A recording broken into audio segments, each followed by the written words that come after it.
মেনে নিস তাহলে মানে মানে এই ধরনের একটা বলছে যে এটা আজকের রাতের কোনো চিল্লাচিল্লি করা যাবে না। তো আমিও চুপ করে, আমার কাছে মনে হচ্ছিল কেউ আমাকে ছুরি দিয়ে আঘাত করে। আমার খালাতো ভাই উনি আসছে, তো অনেক দিন পর আর কি আসছে। আমি তখন 9-এ পড়ি, পহেলা বৈশাখ ছিল, আমি 8 থেকে 9-এ উঠে গেছি পহেলা বৈশাখ। তো ওই সময়টাতে দুষ্টামি করতেছে এরকম ভাবছিলাম যে মনে হয় ফান করছে। আমি ওর সাথে আবার কতক্ষণ চিল্লাচিল্লি যায়, উল্টাপাল্টা কথা বলিস কেন এই সেই। আমার নাম শামিমা। শামিমা, বয়স কত? বয়স এখন 27 ইয়ার্স। ওকে, জন্ম জেলা? জন্ম পুরান ঢাকায়। পুরান ঢাকাতে আপনার জন্ম? হ্যাঁ, পুরান ঢাকাতেই আমার ফ্যামিলি। তার মানে আপনি ঢাকাইয়া কুট্টি যেটাকে বলে বলতে পারেন এরকমই। আচ্ছা, পুরান ঢাকার ভাষা পারেন? হ্যাঁ। ওকে, ঠিক আছে, আপনি যে ভাষাতে যেভাবে বলতে কমফোর্ট ফিল করেন সেভাবেই বলবেন। তো আমাদের এই যে অনুষ্ঠানটি জীবন গল্প, এটা নিশ্চয়ই আপনি শুনেছেন এর আগে? হ্যাঁ, শুনেছি। ওকে, ঠিক আছে, তাহলে আপনার আইডিয়া আছে। জি বলুন, আপনি কি গল্প আজকে আমাদেরকে শোনাতে এসেছেন? আমি আমার ছোটবেলা থেকে মানে জন্ম থেকেই শুরু করতে চাচ্ছি। জি শিওর। আমি হচ্ছি, আমার বাবা যিনি ছিলেন উনিও পুরান ঢাকার, আমার মাও পুরান ঢাকার। তো আমি যদি আমার গল্পটা বলতে চাই তাহলে আমার একদম জন্মের আগে, মানে আমার বাবা আমার বিয়ে থেকে শুরু করতে চাচ্ছি। নিশ্চয়ই নিশ্চয়ই, নো প্রবলেম। তো আমার বাবা ছিলেন একজন ব্যবসায়ী পুরান ঢাকার। আচ্ছা। আর আমার মানে পাশাপাশি উনি হোমিওপ্যাথিক ডাক্তারও ছিলেন। ওকে। তো খুব ভালো একজন মানুষ ছিলেন। আর আমার আম্মু ছিলেন জমিদার, মানে জমিদার টাইপের, পুরান ঢাকায় লাইক জমিদার যেরকম থাকে আর কি, জমিদার বাড়ির মেয়ে ছিলেন। মানে পুরান এমন কি ছিল যে আগের পিতামহ বা প্রপিতামহ যেটাকে বলি জমিদার ছিল, এরকম এরকম মানে আমার নানাই ছিলেন জমিদার। ওই এলাকার সব বিচার সালিশ উনি করতেন, প্রভাবশালী খুব। তো ওই দিক থেকে আমার বাবা তো বিয়ের প্রস্তাব দেয়নি, মানে ফ্যামিলি থেকেই। আমার বাবার আবার একটা বিয়ে করেছিলেন আরো 8 বছর আগে আমার আম্মুকে বিয়ে করার, ওটা ছিল লাভ ম্যারেজ। তো আব্বু আর ওই বড় আম্মু একসাথে পড়াশোনা করতেন, ওই দিক থেকে দুইজন পরিচয় হয়ে বিয়ে হয়েছিল। কিন্তু 1.5 বছর পরে আমার ওই বড় আম্মু মারা যায়, অসুস্থ হয়ে মারা যান। তারপর আমার আব্বু আর বিয়ে করবেন না এরকম বলেছিলেন যে আর বিয়ে করব না। তারপর প্রায় 8 বছর পরে আমার দাদু আর ফুপ্পিরা মিলে মানে আমার আম্মুকে চুজ করে তারপর বউ করে নিয়ে আসেন। তো আমার আম্মু খুব অসুস্থ থাকতেন প্রায়, আমার আম্মু একটু ফিজিক্যালি একটু দুর্বল। তো ওইখান থেকে আমার আম্মুর বিয়ের প্রায় 2-3 বছর পরে আমার একটা বোন হয়। সেই বোনটা মারা যায় 6 মাসের মাথায়, আমার বোনটা মারা যায়। বোনটা মারা যাওয়ার পরে আমার আরেকটা কথা আমি এখানে ভুলে গেছি, যে আমার যে ফার্স্ট মা ছিলেন, মানে বড় মা, আমার আব্বুর যে রিলেশন ছিল, ওইখানে একটা মেয়ে হয়েছিল। ওই মেয়েটার প্রায় 6 মাসের মাথায় মানে পেট খারাপ করে অসুস্থ হয়ে মারা যায়। তো তার পরপরই আমার বড় মাও মারা যায়। তো ওইখানে হচ্ছে আমার ওই বাচ্চাটা ছিল মেয়ে বাচ্চা। হ্যাঁ, তো ওর পরে আমার আব্বু 8 বছর পর বিয়ে করে। তারপর আমার মার একটা মেয়ে হয়, ওই মেয়েটাও মানে ওই মেয়েটা হচ্ছে জন্মের সময় মারা যায়, আর ওই ফার্স্টেরটা হচ্ছে 6 মাস পর মারা যায়। তো এই মেয়েটা হচ্ছে জন্মের সময় মারা যায়। তারপর তার 5 বছর পর আমার ভাইয়া হয়, আমার ভাইয়া আসে। তারপর আমার আম্মুকে বলা হয়েছিল যে আপনার হয়তো অপারেশন করতে হবে, কারণ আপনি আর কনসেপ্ট করতে পারবেন না, খুব অসুস্থ ছিল আম্মু। 2টাই সিজার ছিল, তো ওই সময়টাতে আর কি সিজার বেশি করা যেত না, তাহলে রিস্ক, মানে লাইফে একটা রিস্ক থাকে। তো ওই দিক থেকে আমার আম্মুকে বলা হয়েছিল যে আপনার হয়তো বা ইউটেরাসের অপারেশন করতে হবে। তো আমার আম্মু তখন বলেছিল যে না, আমার একটা মেয়ে দরকার, খুব অসুস্থ অবস্থায় বলেছিল আমার একটা মেয়ে দরকার, মানে আমার যদি একটা মেয়ে থাকতো খুব ভালো। হয়তো বা সৃষ্টিকর্তাই চাচ্ছিলেন যে একটা মেয়ে, মানে আমি যে আসবো এটা তো আর উনি জানতেন না, কিন্তু থাকে না যে অনেক সময় কিন্তু মিলে যায় এরকম। তো আমার আব্বু বলছিল যে মেয়ে হোক ছেলে হোক, আরেকটা হলে ভালো হয়। তো ওইভাবে ট্রিটমেন্ট নিয়ে আমার প্রায় 2 বছর পরে আমি আমার আম্মুর মানে পেটে আসি। তারপর আমার জন্ম হওয়ার পরে আমরা ভালোই ছিলাম, আব্বুর বিজনেস ভালো ছিল। কিসের বিজনেস ছিল? ওনার হচ্ছে ইলেকট্রিক পার্টসের বিজনেস ছিল। তো ওখান থেকে আব্বুর মানে ভালো বিজনেস করতেন। পুরান ঢাকায় ছিলাম আমরা, 4 জন একটা ফ্ল্যাট নিয়েছিলাম। আব্বু বিজনেস করতো, আমি স্কুলে ভর্তি হলাম, ভাইয়া স্কুলে ভর্তি হলো। তো খুব ভালোভাবেই কাটছিল দিনকাল। তো একটা পর্যায়ে যে আমার যখন 10-11 বছর, তখন হচ্ছে আমার আব্বুর বিজনেস একটু প্রবলেম হয়, একটু না ভালোই প্রবলেম হয়, মানে একজন খুব বড় ধরনের একটা লস সে ফেলে দেন। তো আমি এটা বলতে চাচ্ছি না। তো যাই হোক, খুব বড় একটা ট্র্যাজেডি, মানে আমার লাইফের সবচেয়ে বড় ধাক্কাটা আমি ওখানেই পাই, যে আমার আব্বু এরকম একটা পার্সন ছিল, আব্বু সবসময় বলতো যেটা, যে আমার এই মেয়েটা হচ্ছে, আমি দেখতে নাকি সেই প্রথম যে আব্বুর বেবিটা ছিল না, মেয়েটা যেটা 6 মাসের মাথায় মারা গেল, আব্বু তাকে খুব ভালোবাসতো, আমি নাকি দেখতে সেম ওরকম হয়েছি, শুধু আমি কালো, ওই মেয়েটা ফর্সা ছিল। তো আমি যখন জন্ম হই তখন আব্বু নাকি আমার ফেস দেখেই কান্না করে দেয় যে এটা আমার বড় মেয়েটা যে ছিল তার মতো হয়েছে, তার মানে ও সেই, মানে আব্বুর ধারণা ছিল যে সেই আসছে, এরকম কিছু। তা আব্বু আমাকে অনেক আদর করতো, মানে অন্য বাবারাও আদর করে সব মেয়েদেরই, কিন্তু আব্বুর ভালোবাসাটা কেন জানি একদম ডিফারেন্ট ছিল, অনেক বেশি ভালোবাসতেন, অনেক বলার মতো না। সারাক্ষণ টেক কেয়ার, সারাক্ষণ, রাত নাই দিন নাই, সব সময়। আমার রাতে খুব বদভ্যাস ছিল, আমি রাত জাগতাম প্রচুর, প্রতি রাতেই আব্বু আমাকে হেঁটে হেঁটে ঘুম পাড়াতো কোলে নিয়ে। প্রায় 10 বছর 11 বছর পর্যন্ত আব্বু আমাকে কোলে নিয়ে ঘুম পাড়াতো, অনেক আদর করতো। আর যখন যেটা, তখন তো ছোট ছিলাম, যখন যেটা বলতাম আব্বু এখন এটা লাগবে, রাত দিন তো বুঝতাম না, আব্বু ওই সময় বের হয়ে যেত, মানে খুঁজতে বের হয়ে যেত কোথায় পাই এটা, আমার মেয়ে বলছে। তো ভাইয়ার সাথে খুব একটা এরকম হয় নাই, আমার সাথে বেশি হতো, তো ভাইয়া এটা নিয়ে একটু জেলাসও করতো, কারণ সাধারণতই কিন্তু মানে ভাই বোনের মধ্যে এই এটা থাকে, তো আমাদের মধ্যেও এরকম ছিল। তো আব্বু যখন বিজনেস লস হলো তখন খুব বেশি, মানে আব্বু ভেঙে পড়লো, আমরাও মোটামুটি, আমি তো আর বুঝি না, কিন্তু আমি তখন বুঝতাম যে আমার কিছু একটা কমতে যাচ্ছে, মানে কমতি হচ্ছে আমার, কারণ সবকিছু চাওয়ার পরপরই পাওয়া আর একটু লেট করে পাওয়া, এগুলো নিয়ে একটু মেন্টালি এতে পড়ে গেলাম। তো আব্বু বুঝতে দিত না, শুধু আম্মুকে বলতো যে ওদের বুঝতে দিবে না, আম্মু আমাদের বুঝতে দেয়নি কখনো, এরকম ভাবে ইয়ে করেনি। কিন্তু একটা সময় দেখলাম কি আব্বু বাসা চেঞ্জ করছে, ছোট বাসা নিচ্ছে, মানে এইগুলো খুব ব্রেনে গিয়ে লাগলো যে ছোট বাসা কেন, আর এরকম কেন হচ্ছে। আব্বু আস্তে আস্তে ব্যবসা গোটাচ্ছে, নতুন কিছু করার চিন্তা করছে, মানে এগুলো নিয়ে আমিও খুব ডিপ্রেসড হয়ে গেলাম। তখন আমি ক্লাস 6-এ 7-এ পড়ি, এরকম হবে 7 থেকে 8-এ উঠবো এরকম। তো আব্বু সবকিছু গুটিয়ে চলে যাচ্ছিল ওনার এলাকায়, মানে দয়াগঞ্জের ওই সাইডে, মানে আমার দাদির এলাকা যে সাইডটা, ওই সাইডটাতে চলে যাচ্ছে, ওখানে চলে যাচ্ছে, বলছে আমি ওখানেই বিজনেস করবো, ওখানে একটু মানে রুম রেন্টও কম, আমি ওখানেই চলে যাব। আর আব্বুর যে ফ্ল্যাট একটা কিনেছিল, আব্বু এর মাঝখানে একটা ফ্ল্যাট কিনেছিল কিস্তিতে, তো ওইটাও সেল করে দেয়, সেল করে বিজনেসে ওইটাও ইনভেস্ট করে, এটা একটা বোকামি করে আমার আব্বু। যাই হোক, উনিও বুঝতে পারেনি। তো ওখানে যাওয়ার পরে সেখান থেকে আব্বু আর কিছু করতেই পারলো না, আর আমাকে করলো কি, ওই সাইডটা একটু মানে রাফ এলাকা, তো যে এলাকায় আব্বুরা মানে ওখানে গেল একটু অন্য ধরনের, মানে একটু ইফটিজিং বেশি হয়, এইসব প্রবলেম ফেস করতে হয়। আর আব্বু তো আমাকে বাসা থেকে বের হতে দিত না, আর ওই সময় আমাকে বোরকা পরাতো, তখন 10-11 বছর বয়স, কিন্তু ওই সময় আমাকে বোরকা পরাতো।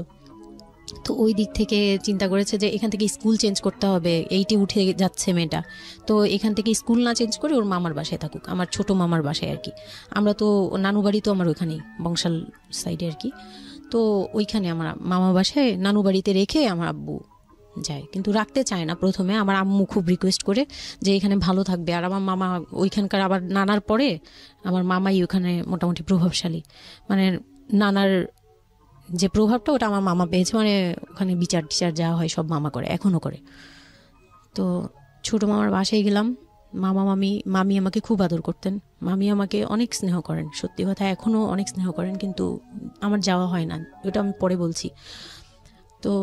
তো ওখানে ছিলাম, মামার বাসায় গেলাম, খালার ছেলে, বড় ছেলে, হ্যাঁ, উনি হচ্ছে আমার মানে মামার বাসায় আসছে হঠাৎ করে, আমি জানতাম না যে কেন আসছে, মাঝে মাঝে দেখা হলে সালাম দিতাম। কি নাম ওনার নাম রিপন। ওকে। তো উনি হচ্ছে আমার মামার বাসায় আসছে, আপনার খালাতো ভাই, উনি আমার খালাতো ভাই, উনি আসছে। তো অনেক দিন পর আর কি আসছে। আমি তখন 9-এ পড়ি, পহেলা বৈশাখ ছিল, আমি 8 থেকে 9-এ উঠে গেছি পহেলা বৈশাখ। তো ওই সময়টাতে তাকে দেখলাম যে সে আমাদের বাসায়, রিপন। হ্যাঁ। তো আমি সালাম দিলাম, ভাইয়া কেমন আছেন, কারণ উনি আমাদের অনেক সিনিয়র। আপনি তখন ক্লাস 9-এ পড়েন? হ্যাঁ, 8 থেকে 9 আর কি। 8 থেকে 9, ওকে। হ্যাঁ। তো ওই সময় আমি দেখে বললাম, ভাইয়া কেমন আছেন, চা খাবেন? তো আমার মামা বললো, হ্যাঁ চা বানিয়ে নিয়ে আসো। তো আমি গিয়ে পরে শুনি যে আমার মামাতো ভাই আমাকে বলতেছে, যে আমার মামাতো ভাই আবার আমার একদম মানে আপন ভাইয়ের চেয়েও বেশি বলবো, কারণ ওর সাথে আমি সব কিছু, মানে ও আর আমি একসাথে বড় হয়েছি, কখনো মনে হয়নি যে এটা আমার মামাতো ভাই, নিজের ভাই মনে হতো। তো আমার বলতেছে যে তুই তো এখন আন্টি হয়ে যাবি, মানে দুষ্টুমি করতেছে যে তুই তো এখন বড় ভাবি হয়ে যাবি, হ্যান তেন। আমি বলি কেন? বলে রিপন ভাই না তোরে বিয়ে করতে চায়। তো আমি খুব হেসে দিলাম, মানে আমি বলতেছি যে দুষ্টামি করতেছে, এরকম ভাবছিলাম যে মনে হয় ফান করছে। আমি ওর সাথে আবার কতক্ষণ চিল্লাচিল্লি যায়, উল্টাপাল্টা কথা বলিস কেন এই সেই। তো এগুলা নিয়ে ওরা সবাই মিলে আমার সাথে বলতেছে, বলে কি কেমন কথা বলো। বয়সে কত বড় ছিল আপনার থেকে? আমার তখন 13 আর উনার তখন ধরেন 37। 24 বছরের বড়, মানে আপনার না 24 বলতে এখানে, হ্যাঁ 24 বছরই তো বড়, তাই তো? ও মাই গড, ওকে। তো উনি তখন, আমি ভাবতেই পারিনি যে এই লোকটার সাথে আমার বিয়ে দিবে সবাই। মানে ও বললে তো এটা পাগলামি মনে করার কথা, যে এটা একটা পাগলামি, এটা কেমন কথা ক্লাস 9 এ পড়া যে উনি যদি মানে লিগ্যাল বয়সে বিয়ে করতে হয় তো আমার সমান একটা বাচ্চাই থাকতো। হ্যাঁ, তা আমি না ভাবতেই পারিনি তখন। তারপরেও না আমি চুপ হয়ে গেছি, আমি এই ব্যাপারে ডিসিশন দেওয়ার মতো বয়স আমার ছিল না, জ্ঞানও ছিল না। তো হুট করে আমার মামা মামি আমাকে জিজ্ঞেস করারও প্রয়োজন বোধ করেনি বা জানানোরও প্রয়োজন, কি কারণে জানি না, তবে ওনারাই ডিসিশন নিয়ে বলল যে আমার আব্বু আম্মুকে জানালো, আমার মেঝু খালা যে মানে আমার আম্মুর ইমিডিয়েট বড় যে, উনাকে আমার আব্বু আম্মুর কাছে পাঠায়। আর আমার আব্বু আম্মু তখন থাকে হচ্ছে তারই আমার এক ফুপির বাসায়, বাসা ভাড়া নিয়ে থাকে আর কি। তো ফুপির বাসায় থাকে, ফুপির নিজের বাসা, তো ওখানে থাকে। তো আব্বুর কাছে পাঠায়, তখন আমিও যাই ওই বাসায়। তো আমি তো আর জানি না এই কথা বলতে আসবে। আমি আবার ভাইয়ার সাথে বসে বসে গল্প করতে থাকি, ভাইয়া ছিল, ফুফাতো বোন ছিল, আমরা একসাথে গল্প করতে থাকি। তো হঠাৎ করে শুনি যে একটু মানে আমার খালা খুব জোরে সোরে বলতেছে, মানে চিল্লাচিল্লি করে বলতেছে যে যদি এই বিয়ে না হয় তাহলে আমাদের সাথে তোদের কোনো কন্ট্যাক্ট নেই, আজকে থেকেই বন্ধ। আচ্ছা, হ্যাঁ, এই বিয়ে হতেই হবে। কেন হতে হবে? আমার আব্বু বলছে কেন হতে হবে, আমার মেয়ে তো অনেক ছোট, ও তো এই সংসারে ভার নিতে পারবে না, বলো ওগুলো আমরা দেখবো, ওরে আমরা বাচ্চার মতো পালবো। মানে উনি বলতেছে আমি দায়ভার নিলাম, আমি সবকিছু নিলাম, এইভাবে বলতেছে আমি সবকিছু দেখবো, এগুলা নিয়ে কোনো টেনশনের কিছু নাই, নিজেদের মানুষ, এর চেয়ে ভালো কোনো অফার কোনোদিন পাবা না, মানে এর চেয়ে ভালো কোনো প্রস্তাব আসবে না, এই না সেই অনেক কিছু বলতেছে। আব্বু মুখে কনভিন্স করতেছে যে এইটা যদি তোমরা হাতছাড়া করো তাহলে আর কখনো মেয়ের জন্য ভালো কিছু পাবা না, আর আমাদের সাপোর্ট তো জীবনেও পাবা না, তোমাদের একটা সাইড পুরো বন্ধ হয়ে যাবে, মানে আমাদের সাথে তোমাদের একদম রিলেশন শেষ, তোমাদের মেয়ে এখনই রেখে যাব, তোমরা কি করবা করো। তো আমার আব্বু ওই দিক থেকে একটু দুর্বল ছিল। পরে আমি এটা শুনে কান্না করে দিছি, মানে সাথে সাথে কান্না করে দিছি। তো আমার ভাইয়াও বুঝছে, আমাকে নিয়ে ছাদে চলে গেছে। আমার ফুফাতো বোন, ভাইয়ার এক খুব ক্লোজ ফ্রেন্ড ছিল, ছোটবেলার বন্ধু, সেও আমাকে খুব আদর করতো বোনের মতো, সেও গেল উপরে, বলতেছে আপু তুই কান্না করিস না, আমরা দেখতেছি কি করা যায়। তো আমার ভাইয়া বলতেছে, বলে কি আমি ওরে নিয়ে কোথাও পালিয়ে যাই, আমার মনে হচ্ছে যে আমি ওকে নিয়ে এখন কোথাও পালিয়ে যাই। যে রিপন ভাই এটা কিভাবে এটা বলতে পারে যে বিয়ে করবে ওকে। তো আমি খুব কান্নাকাটি করছিলাম।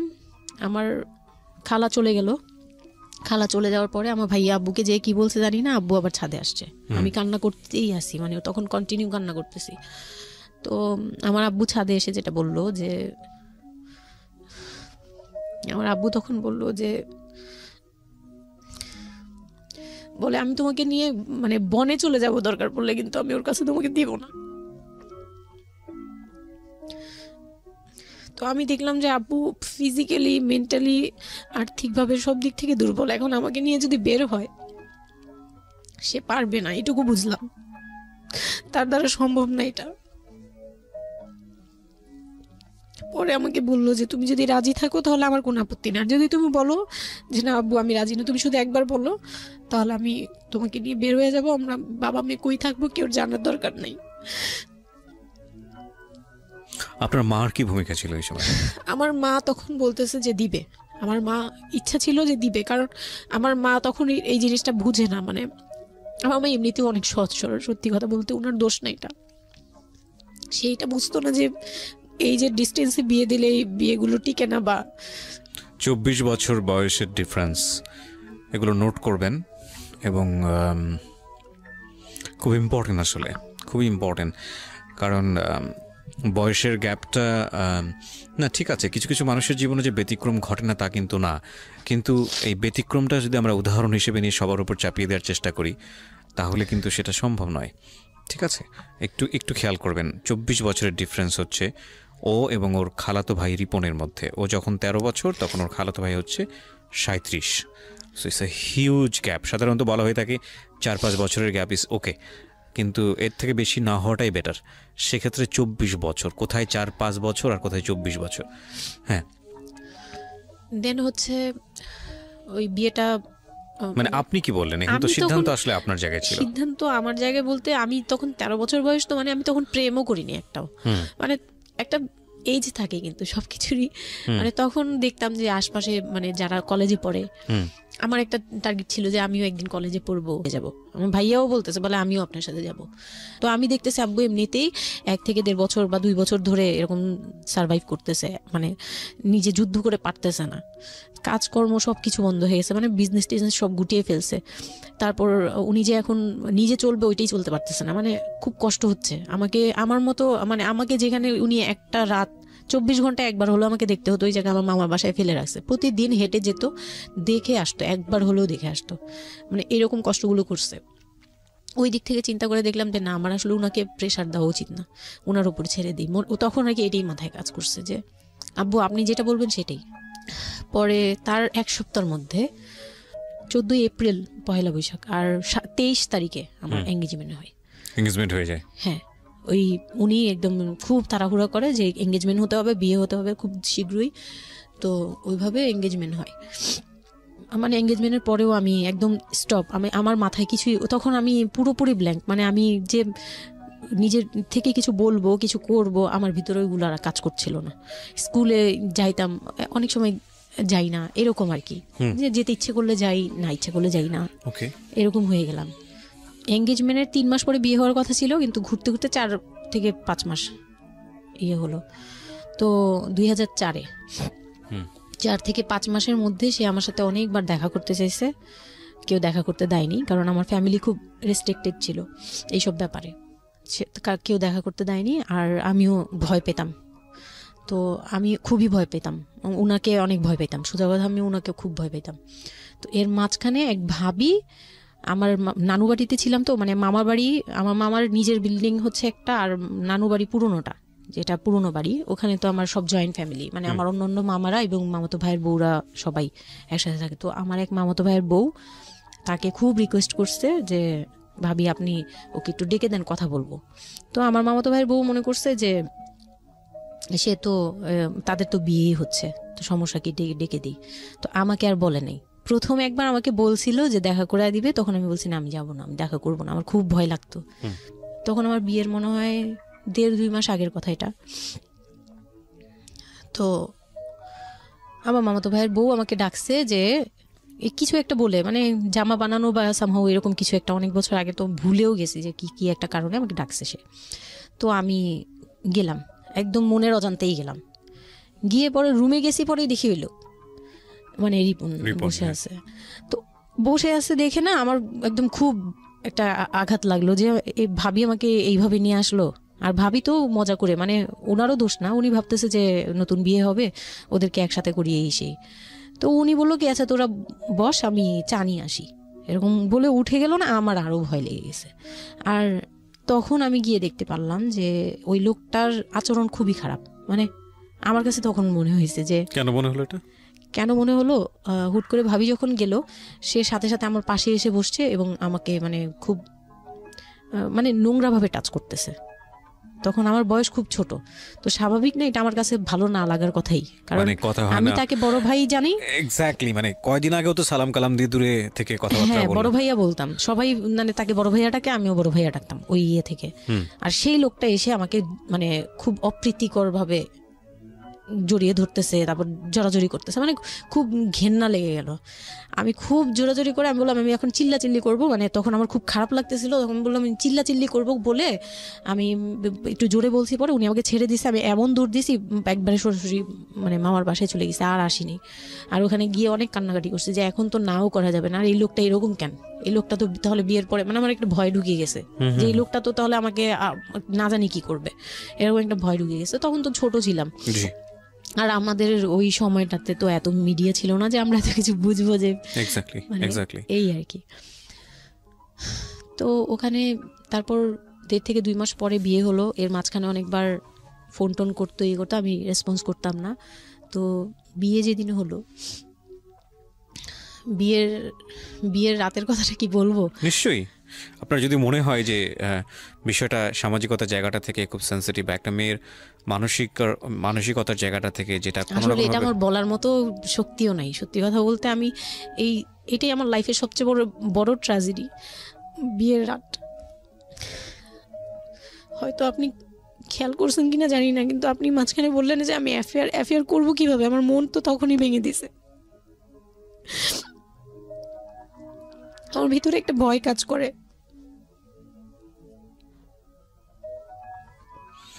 কি হয়েছিল আমি জানি, আপনি খুব সুন্দর করে বলছেন গল্প, আপনি আপনার মতো করেই বলবেন, আমরা আসলে মূল মেসেজটাই পেতে চাই। লোকটা হচ্ছে সামাজিকভাবে সবার কাছে খুব ভালো, সবার কাছে ভালো বলতে মানে গলিতে বা এলাকায় কিছু করে না, সেই এলাকায় খুব ভালো ব্যবসা করে, খুব সহজ সরল ভাবে দোকানে যাচ্ছে, আসতেছে, খাচ্ছে, ঘুমাচ্ছে, নর্মাল। আমার সাথে যেদিন বিয়ে হলো সেদিন খুব বৃষ্টি, তো আমার তো ওই একদিনে আমার ভাবির রুমে, ওই দিনে আমি তার রূপ দেখে ফেলছি। তো তখন থেকে আমার তাকে দেখলে মানে গা শিউরে উঠতো, যে মনে হতো যে ভয়ঙ্কর একটা কিছু করবে। মানে মনে হতো, তখন আমি বুঝতাম না, সেক্সুয়াল লাইফটা বুঝতাম না যে সেক্স কি জিনিস, কিন্তু তখন একটা ভয় ঢুকে গেছে, খুব চাপা একটা ভয়। প্রথম কথা হচ্ছে যে আপনি একটা ছেলে এবং মেয়ের মধ্যে যে স্বাভাবিক সম্পর্কটা বিবাহ পরবর্তী, এটা সম্পর্কে আপনার কোনো আইডিয়া ছিল? আপনাকে কেউ বলেছে? এটা সম্পর্কে কোনো আইডিয়াই ছিল না, শুধু জানতাম যে কিছু একটা হয়, কিন্তু কি হয় সেটা আপনি জানতেন না।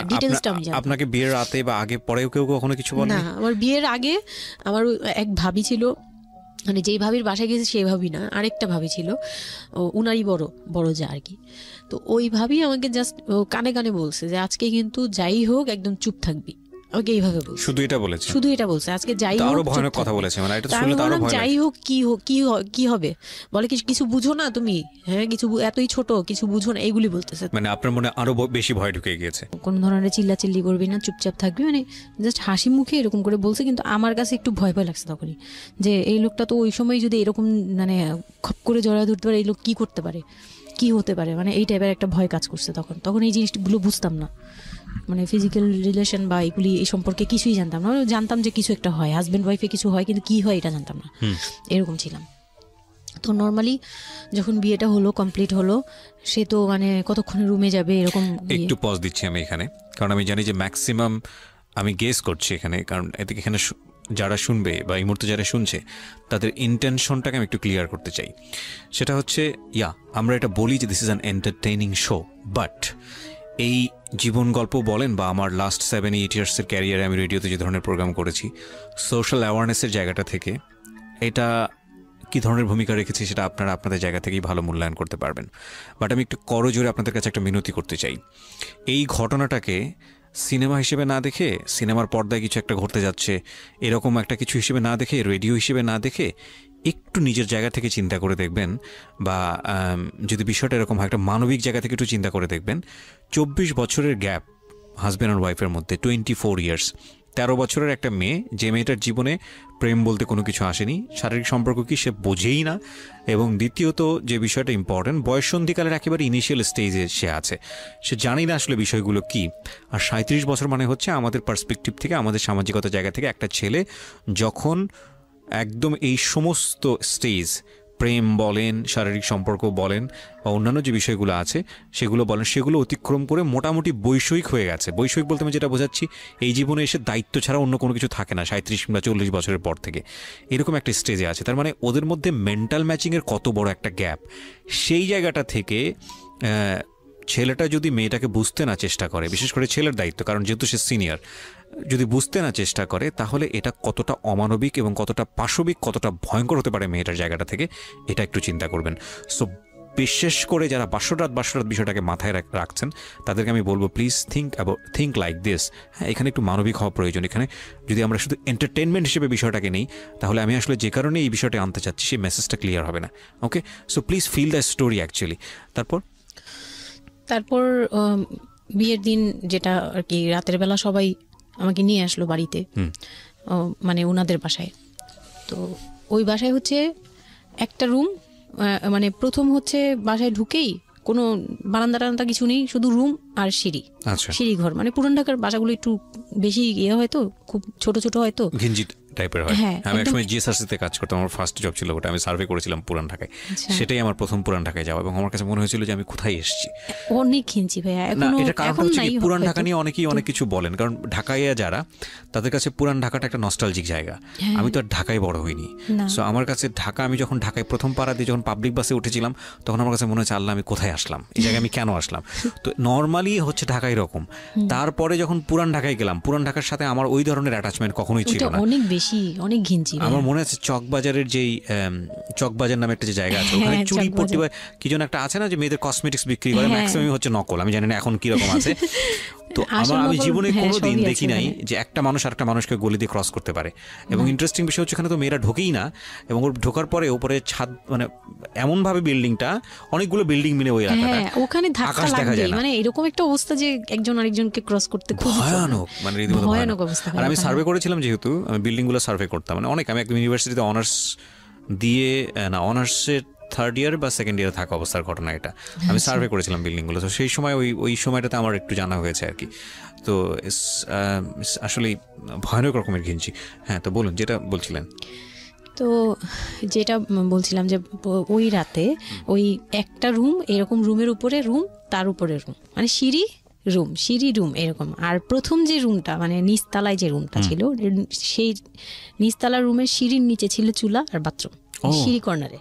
ওকে, মানে এটা হচ্ছে ওদের নিজের বাড়ি। ওকে, এইটুকুই ছিল। মানে তিনটা রুম, মানে হচ্ছে হলো এক ধরনের বিল্ডিং, একটা বিল্ডিং, একতলা দুতলা তিনতলা এরকম বিল্ডিং, বা তিনটা রুম। হ্যাঁ, তিনতলা বিল্ডিং, কিন্তু সিঁড়ি আর রুম। মানে কত অল্প জায়গার মধ্যে এই জিনিসটা ম্যানেজ করেছে। হ্যাঁ, আমি পরে শুনেছি যে এটা আধা কাঠারও নিচে, ওই 1 শতক বা হাফ শতক জমি যেটাকে বলে। হ্যাঁ, শুধু একটা রুম আর সিঁড়ি, এইটুকু। তো ওইটুকুর মধ্যেই মানে বাড়িটা। তো ওই বাড়িতে আমার খালার বাড়ি ছিল, আমি তো প্রায়ই যেতাম, বেড়াতে যেতাম ছোটবেলায়। তো আমাকে নিয়ে গেল, আর তিনতলার রুমে সবচেয়ে পরের রুম যেটা, ওটাতে আবার আমার মানে মেজো দেবর সম্পর্কে ছিল, সে আমাদেরও মানে আমার বিয়ের 12 বছর আগে বিয়ে করে ফেলছে। সে লাভ ম্যারেজ করছে, মানে উপযুক্ত বয়সে বিয়ে করছে। আর আমার হাজবেন্ড আবার ছিল যে উনি আবার খুব লেটে বিয়ে করছে, মানে ফ্যামিলির দায়িত্ব পালন করে সবকিছু শেষ করে তারপর বিয়ে। 37 আসলে খুব লেট না, কিন্তু 37 এর জায়গা থেকে 13 বিয়ে করাটা খুব অবিবেচক। আমার জন্য তো সে অনেক বড়। যাই হোক, তারপর ওই দেবরের যখন বিয়ের 12 বছর হয়ে গেছে, তখন উনি বিয়ে করছে। আর তো ওই ভাইয়া, মেজো ভাইয়া যে ছিলেন, তো মেজো ভাইয়ার রুমটা ছিল তিনতলায়। আমি ওখানেই আমার বাসর ঘরটা করা হয়েছিল আর কি।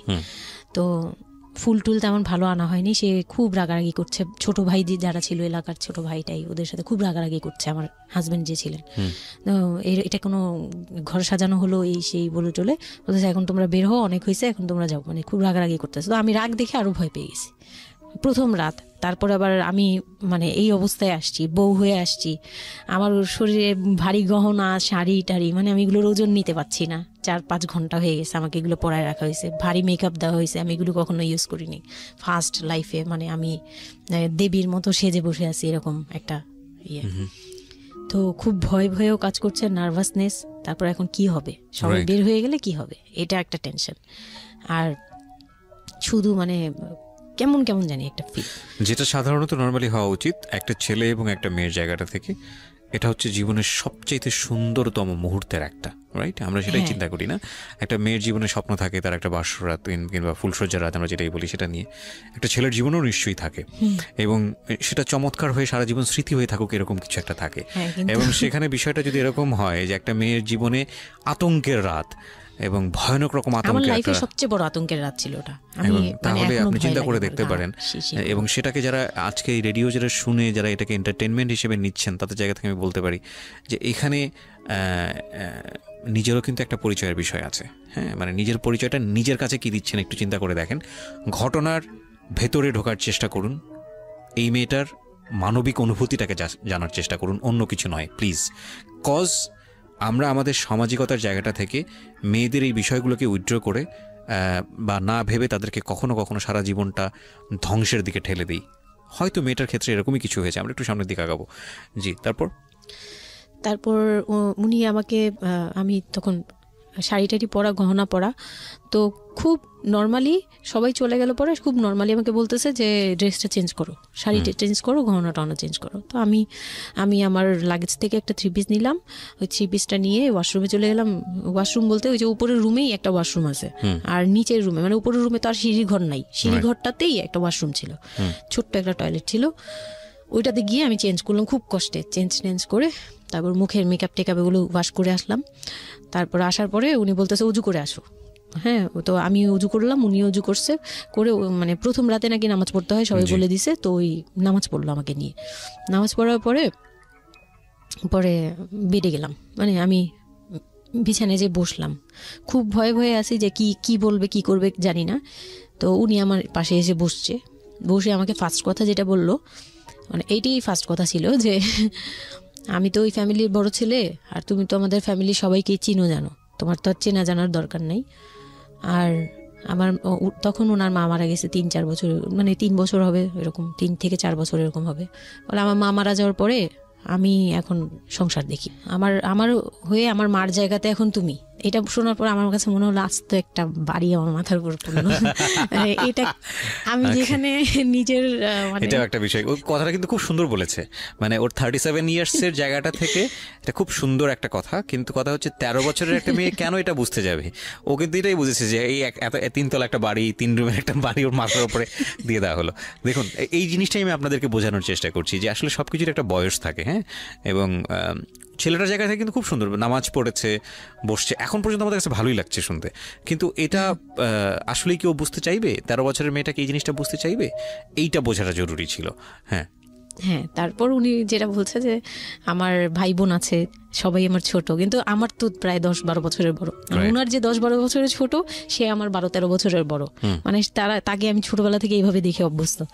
তো এইগুলো চিন্তা ভাবনা, মানে ওই সময় তো আর এত কিছু কিন্তু ওনার ছোট ভাই বোন এগুলা, মানে ওনার কাছে তো এগুলো বাচ্চা এখনো, আর আমার কাছে তারা অনেক বড়। আমি তাদেরকে কি টেক কেয়ার করবো, তারা আমাকে করবে, মানে আমার এরকম একটা বিষয়টা তাই।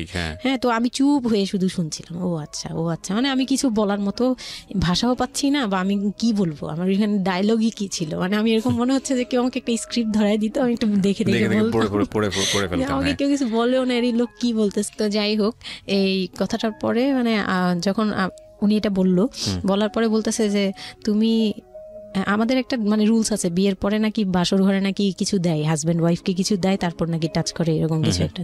তো আমাকে বলতেছে যে তোমার কি আমার উপর কোনো দাবি আছে, মানে এইগুলো আমি জানতাম না, এগুলো আমি অনেক পরে গিয়ে শুনছি, এগুলো অনেক পরে গিয়ে জানছি যে এই সময় নাকি কিছু চাইতে হয়, মানে এই সময় যা চাইবে তাই দিতে হবে, এরকম কিছু একটা। তো এটাও আমাকে কেউ বলে দেয়নি। আমি এই সময় একটা লসে পড়ে গেলাম না, মানে এরকম মনে হচ্ছে এখন আর কি, তখন আমাকে এটা কেউ বলে নাই। বাই দ্য ওয়ে, আমরা যার গল্প আজকে এখানে শুনছি উনি হচ্ছেন শামীমা। ওনাকে যদি আপনারা দেখতে চান, আমাদের যিনি আজকে গেস্ট, আমরা একটা ছবি দিয়ে দিয়েছি আমার ফেসবুক পেজে, আমার পার্সোনাল পেজটাতে, www.facebook.com/kibriya.rj। আমি আবারও বলছি, www.facebook.com/KEBRIA.RJ। পেজটি আছে আরজি কিবরিয়া নামে। লাইক দিতে ভুল করবেন না, অবশ্যই লাইক দেবেন। আমরা ছবিটা একটু পরে সরিয়ে নেব, সুতরাং যারা দেখতে চান ওখানে গিয়ে আপনারা নক করতে পারেন। হ্যাঁ, যেখানটা ছিলাম আমরা। তো আমি বললাম যে না, আমি জানতাম না দাবি জিনিসটা কি। তো না বলার পরেই সে তো মানে আমার কাছে খুবই, মানে এই কথাগুলো বলতে আমি বলতে পারবো না। না, ঠিক আছে, বলার দরকার নেই, আমরা জাস্ট সিচুয়েশনটা বুঝতে যাচ্ছি যে ওইটা আমার ফার্স্ট নাইট ছিল, আর আমি ওগুলা মানে ওই ফিজিক্যাল ব্যাপারগুলো আমি বুঝতাম না, ওই সময়টাতে বোঝার কথাও না, বুঝতামও না, একদমই বুঝতাম না যে এই হয়। তো যখন উনি শুরু করলো, শুরু থেকে শেষ পর্যন্ত মানে খুব অল্প সময়ের মধ্যে খুব অমানবিকভাবে, মানে এটা এখন বর্তমানে যদি আমি কল্পনা করতে যাই, তাহলে এটা একমাত্র পারে রেপিস্টরাই পারবে, এটা রেপ ছাড়া কিছুই ছিল না। আমি মেনে নিস তাহলে, মানে এই ধরনের একটা বলছে যে এটা আজকের রাতের কোনো চিল্লাচিল্লি করা যাবে না। তো আমিও চুপ করে, আমার কাছে মনে হচ্ছিল কেউ আমাকে ছুরি দিয়ে আঘাত করতেছে, মানে মনে হচ্ছিল যে কেউ আমাকে ছুরি দিয়ে আঘাত করতেছে, আর আমি ব্লাড দিয়ে পুরো, মানে আমার শরীরে সব ব্লাড বের হয়ে যাচ্ছে, আমার এরকম মনে হচ্ছে যে আমার শরীর থেকে সব ব্লাড বের হয়ে যাচ্ছে, আমি মানে গরু কাটলে যেরকম ইয়ে করে না, আমি ওরকম কাঁপতেছি, কিন্তু সে তার কাজ করলো। আমি খুব অবাক হয়েছি যে আমি উঠে বসতে পারতেছিলাম না, সে আমাকে টান দিয়ে উঠে বসাইছে, বসায় বলতেছে ওয়াশরুমে যাও। আমি ওয়াশরুমে কীভাবে গেছি আমি জানি না, আমি খুব ধরে ধরে খুব মানে খুব কষ্টে কাঁপতে কাঁপতে ওয়াশরুমে গেলাম, ফ্রেশ হয়ে আসলাম। আসার পর আমি খুব কষ্টে যে আমি যখন বিছানায় মানে ঘুমাতে যাব তখন আবার মাই গুডনেস এরকম করে সে সারা রাতে মানে রাত 3টা থেকে ভোর সকাল 8টা পর্যন্ত 4বার আমার সাথে এইরকম করলো। আমি আর সকালে উঠতে পারি না, মানে আমি উঠে বসতে পারি না। তারপর 2-3 দিন কি হয়েছে আমার মাথায় নেই, মানে আমি এখন আর এটা বলতে পারবো না, কারণ আমি পুরো সেন্সলেস ছিলাম আর ওনারে দেখলেই আমার ভয় লাগতো। সে যতবার আসতেছে সামনে। 2-3 দিন আপনি সেন্সলেস অবস্থায় ছিলেন? আমি জানি, মানে আমি সেন্স ছিল, কিন্তু আমি এখন গল্পটা বলতে পারবো না যে এই 2-3 দিনে কি হয়েছে। আচ্ছা আচ্ছা। এই 2-3 দিন আমার বৌভাত হয়েছে, আমাকে পার্লারে নিয়ে যাওয়া হয়েছে, কিন্তু আমি নিস্তব্ধ। আর তখন আমার মানে শারীরিক কন্ডিশন খুব খারাপ, কিন্তু সবাই বুঝতেছিল, কিন্তু কেউ বুঝতে দিচ্ছিল না আমাকে। মানে এভরিবডি অ্যাভয়েড দিস, মানে সবাই জিনিসটাকে অ্যাভয়েড করছে, তারা পার্টিটাকে এনজয় করছে। এটা শুধু আপনার ফ্যামিলির সমস্যা না, এটা আমাদের পুরো সমাজেরই সমস্যা। এটা সমাজটাই অ্যাভয়েড করে। এবং আমার মনে আছে I face huge difficulty for the first time যখন আমি রেডিওতে এই ধরনের একটা, আমি নট আজকেই না প্রথম, আমি এটা আগে বিষয়গুলো খুব চ্যালেঞ্জ জায়গা থেকে আমি প্রচার করার চেষ্টা করেছিলাম। অ্যান্ড আই ফেস, এগুলো হয়তো আমার লিসনাররা কখনোই জানে না, আই ফেস হিউজ ডিফিকাল্টিস। যখন আমার প্রথম বইটা পাবলিশড হয় সেটা নিয়েও আমার একটা বড় ধরনের ডিফিকাল্টি ফেস করতে হয়েছে। একটা অদ্ভুত বিষয় হচ্ছে আমাদের সমাজে এই বিষয়গুলোকে আমরা অ্যাভয়েড করি, আমরা ঢেকে রাখতে চাই, আমরা মনে করি এটা একটা ট্যাবু, এটা সমাজে 8-10 জন মানুষের সামনে এটা নিয়ে আলোচনা করা যায় না। একটু চিন্তা করে দেখবেন আলোচনা করা যায় না এটা কোন অর্থে?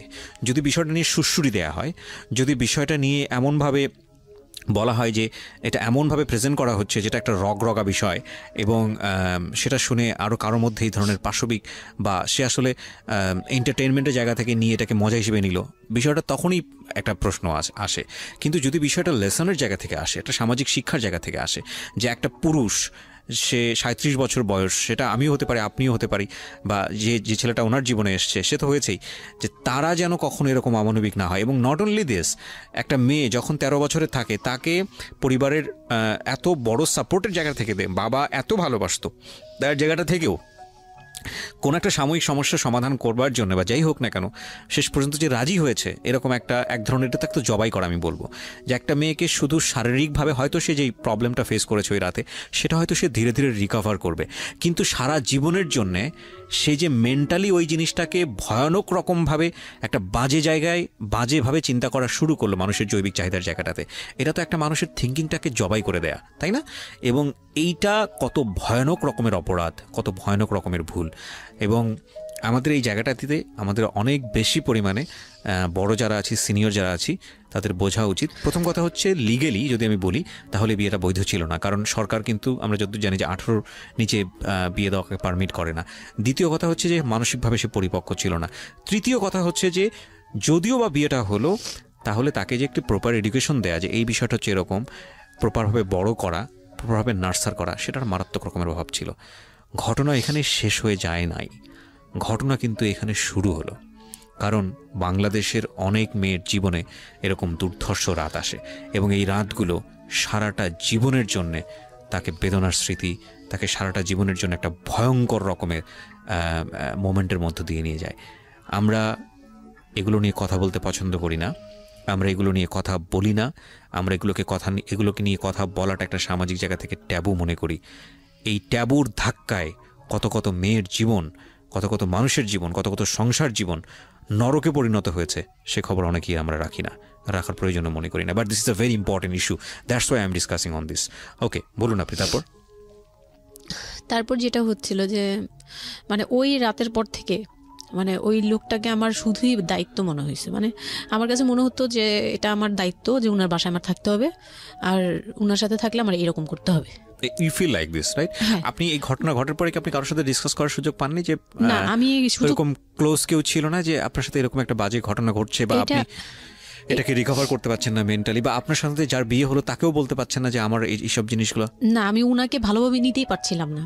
সোজা কথা, আমি উনার সাথে কোনো কিছু ডিসকাস করতাম না, বা অনেক পরে গিয়ে যখন ডিসকাস করেছি তখন উনি আমাকে উল্টাপাল্টা বুঝ দিয়েছে। মানে অনেক পরের সময়টাতে, হ্যাঁ, বাট ইট হ্যাপেন্স রেগুলারলি, না র্যান্ডমলি জিনিসগুলো হয়ে যাচ্ছিল আপনার সাথে? হ্যাঁ, প্রায় মাস থেকে 2-3 মাস এরকম হলো। তারপর মানে এটা আমি বলি যে প্রথম তো 4-5 দিন তো রেগুলার হলো, তারপর আমি আমার ব্লিডিং অফ হচ্ছিল না, আমার কন্টিনিউ হচ্ছিল ব্লিডিং। তো এক সময় যে ওই ব্লিডিংয়ের মধ্যেও তিনি অনেক বাজে ইয়ে করেছে। তো ওর পরে আমি বাসায় যেতে চাইলে বাসায় যেতে দিত না, এইভাবে ইয়ে করে ফেললো। আর ফ্যামিলিগত যে ব্যাপারটা ছিল, যে আমার ফ্যামিলি তো তখন, আমার আব্বু তো তখন একদম ফিনান্সিয়ালি খুব উইক ছিল। তো বিয়ের পরে কিছু ফর্মালিটি থাকে, পুরান ঢাকার কিছু রুলস আছে যে বিয়ের পরে মেয়েদের প্রতি সপ্তাহে সপ্তাহে দেখতে যাওয়া, এটা সেটা পাঠানো, প্রতি সিজনে সিজনে এটা করা, এগুলো ব্যাপারে কেউ কনসার্ন ছিল না। তখন আমার ফ্যামিলির কেউ এরকম অ্যাক্টিভ ছিল না, ছিল কিন্তু কেউ কেয়ার করেন। তারপর হচ্ছে এরকম করে আমার সময়গুলো কাটতে লাগলো।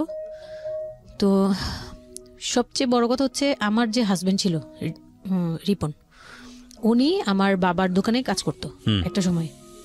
ওইটা হচ্ছে প্রায় আরো আমার জন্মের সময় বা আমার জন্মেরও আগে। হ্যাঁ, তখন নতুন নতুন আর কি কাজ শেখার জন্য আমার আব্বুর দোকানে ঢুকছে এরকম।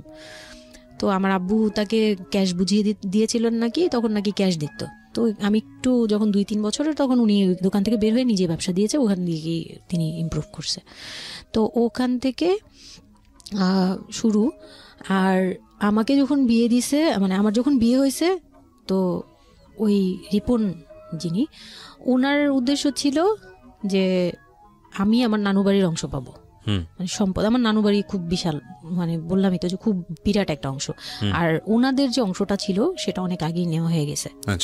ওনার দাদা বাড়ি যেটাতে ওনারা ছিল 3 রুম, ওই যে ছোট ছোট 3টা রুম উপরে ওই বিল্ডিংটা তোলার পরে আমার মামা ওই অংশটা কেটে রাখছে, আমার মামা রেখে দিয়েছে। আর আমাদের যে অংশটা ছিল তার লোভটা ছিল যে ওই বাড়িতে আমি একটা রুম হলেও পাবো। হ্যাঁ, তো আমার আম্মু তো আর ওটা নেয়নি। তো আমার হাজবেন্ডের ইয়েটা ছিল, টার্গেটটা ছিল যে ওই বাসায় একটা রুম হলেও পাবে। আর পুরান ঢাকায় একটা রুম মানেই অনেক কিছু, ওখানে তো প্রায় 1 কোটি টাকা দাম কাঠা। তো একটা রুম 1 কাঠা না হোক, আধা কাঠা হোক, 50 লাখ টাকা হোক, আমার আসবে, এরকম একটা টার্গেট ছিল তার। তো আর বিয়ের সময় তো অনেক কিছু নিয়ে, গহনা টহনা নিয়ে, ফার্নিচার নিয়ে নানান কথা তো শুনতে হয়েছে, ওগুলাও ফেস করছি। খুব পেইনফুল ছিল ওগুলা, কারণ আমি তখন এত কিছু বুঝি না। আমি তখন মাত্র জামা কাপড় বানাই, ঘুরি ফিরি, খাই দেই, ব্যাস ওই পর্যন্তই। আমি কারো জিনিস নিয়েও মাথা ঘামাই না। ওখানে আমার উপরে প্রেশার আসছে যে আমার ফার্নিচার এমন কেন, আমার গহনা এমন কেন, তুমি বাসায় বলো না কেন, তোমার খাট এখনো আসতেছে না কেন। আমার বিয়ের পর খুব বৃষ্টি ছিল তখন, আমার ফার্নিচার, আমার চাচা ছিল ফার্নিচারের, ওনার বিজনেস। তো আমার চাচার ফ্যাক্টরি থেকেই সবগুলো ফার্নিচার আসবে। তো ওনারা বলতেছে যে জাস্ট একটা কারণেই লেট হচ্ছে, রোদ পাচ্ছি না, রোদ পেলে তারপর কাঠগুলো শুকাবে, তারপরে হ্যাঁ জয়েন্ট দিলেই এখন এটা ফেটে যাবে, এখন জয়েন্ট দিলে প্রবলেম হবে। এই জিনিসটা ওরা বুঝতেছে না। ওরা বলতেছে কেন দেরি করছে, নাকি ফাঁকিই দিচ্ছে, নানান ধরনের কথা তৈরি করতেছে। আর এই দিক দিয়ে আমি পেইন খাচ্ছি, ওই দিকে এক পেইন, রাতে গিয়ে এক পেইন, দিনের বেলায় পেইন। আমি পুরো মানসিকভাবে বলে না যে আমি হয়তো বা প্যারালাইজডের মতো হয়ে গেছিলাম। আমার মানসিক ভাবটা জাস্ট শুনি আর শুনি, কিছু বলতে পারছি না এরকম। আর বাসায় গিয়ে কোনো কিছু বলি না, কারণ আব্বু অসুস্থ। আব্বু মেন্টালি অনেক প্রবলেম। আব্বু যখনই জিজ্ঞেস করে আম্মু তুমি ভালো আছো তো, আমি খালি হাসি দিয়ে বলছি হ্যাঁ। যতবার জিজ্ঞেস করে তুমি খুশি আছো তো, আমাকে হ্যাঁ। আমি এই একটা কথাই বলছি, হ্যাঁ ভালো আছি। আসলে আমি ভালো ছিলাম না, কিন্তু বুঝতে দেইনি। ওই লোকটার ছোট বোনগুলো আমার সাথে অনেক রাফ বিহেভ করছে।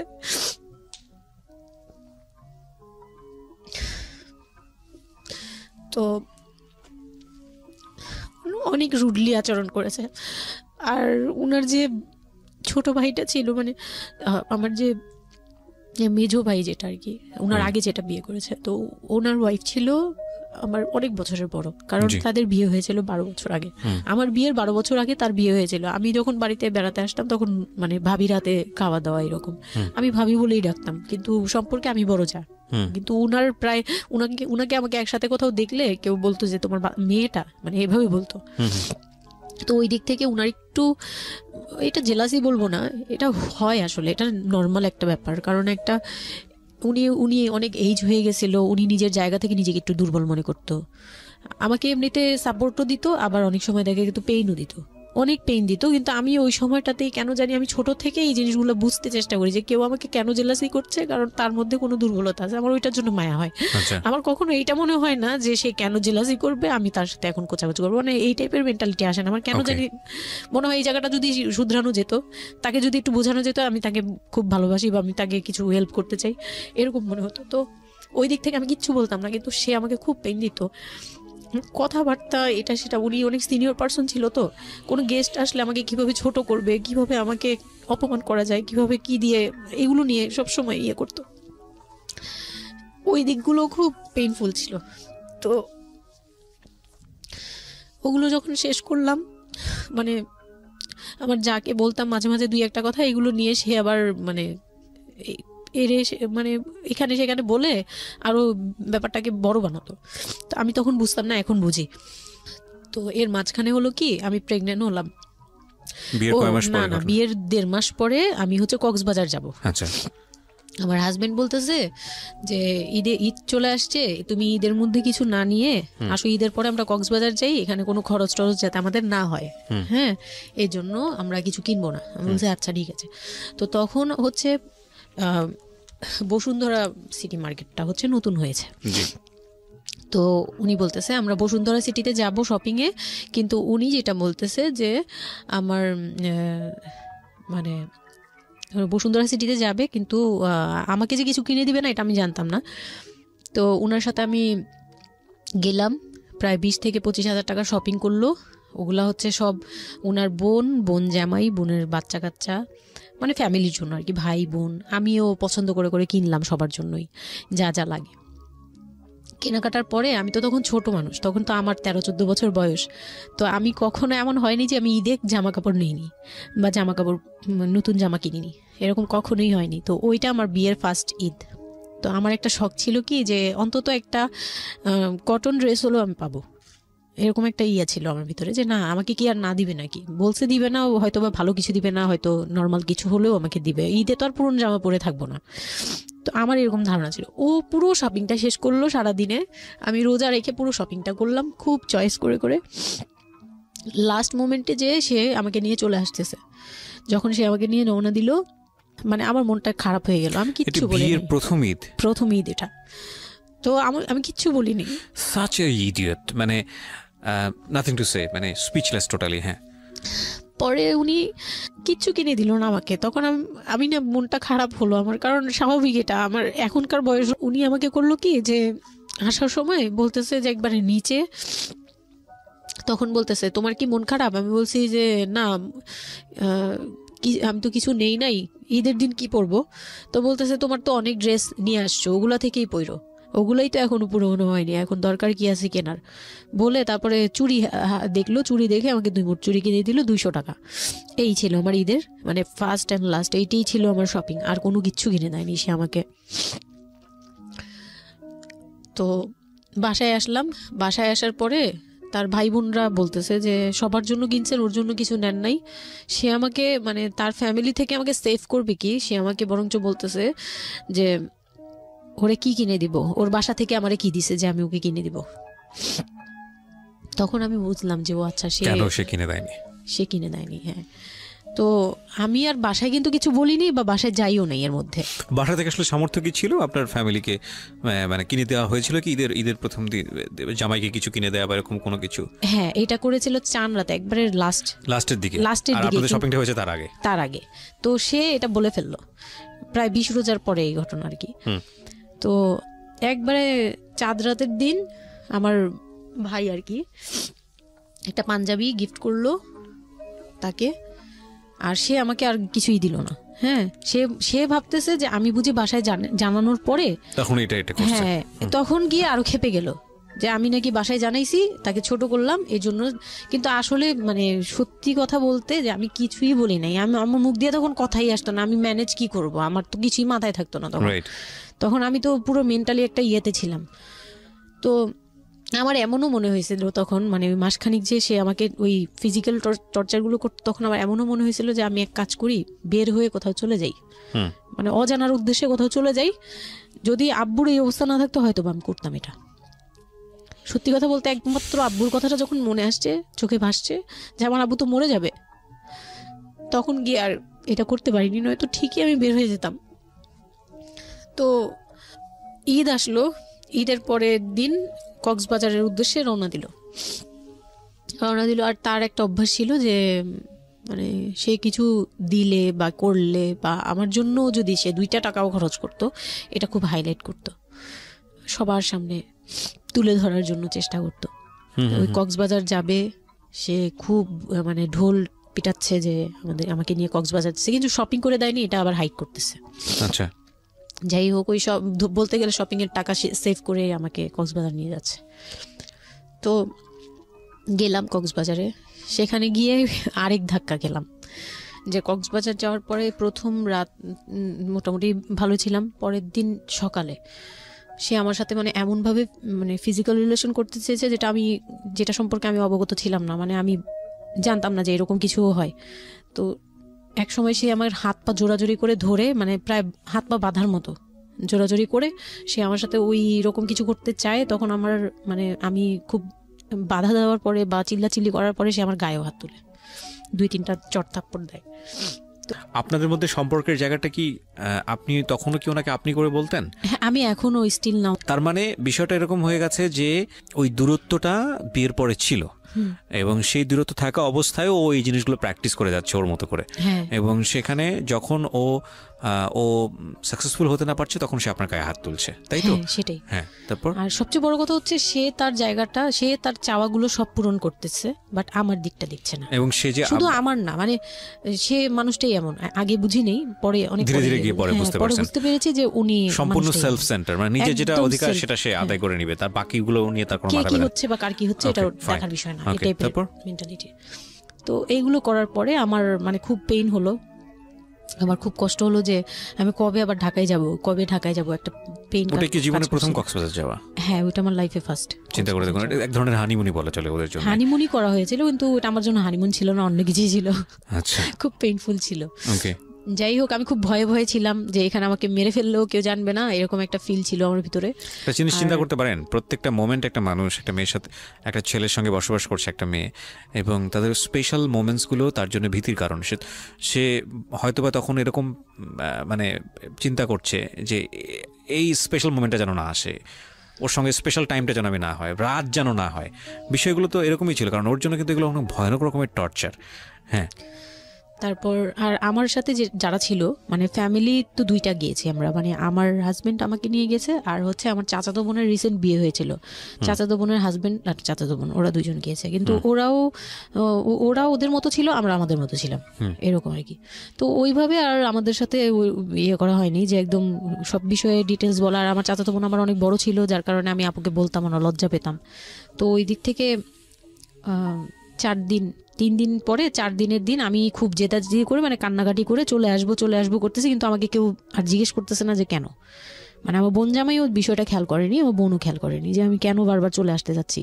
হ্যাঁ, এত সুন্দর একটা ওয়েদার, ওরা তো খুব এনজয় করছিল হয়তো বা, মানে আমি তাদের এনজয়মেন্টে বাধা দিলাম, এরকম আর কি। তো খুব কান্নাকাটি করে ওই রাতেই আমি চলে আসবো। আমি বলছি তোমরা সবাই থাকো, আমি চলে যাই, মানে এইভাবে কান্নাকাটি করছে। আমি থাকবোই না, আমি আর একটা রাত এখানে থাকবো না। আমার কাছে মনে হচ্ছে তাও এলাকার ভিতরে তো থাকবো, যাই হোক, কিন্তু এখন তো আমি বাইরে আছি, অনেক দূরে।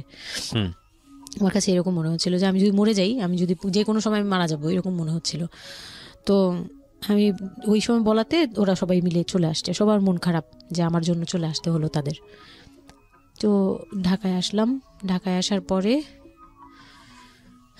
ঈদের ছুটির শেষে সে তার মতো করে বিজনেস করতেছে, আমি আমার মতো ঘরে ছিলাম।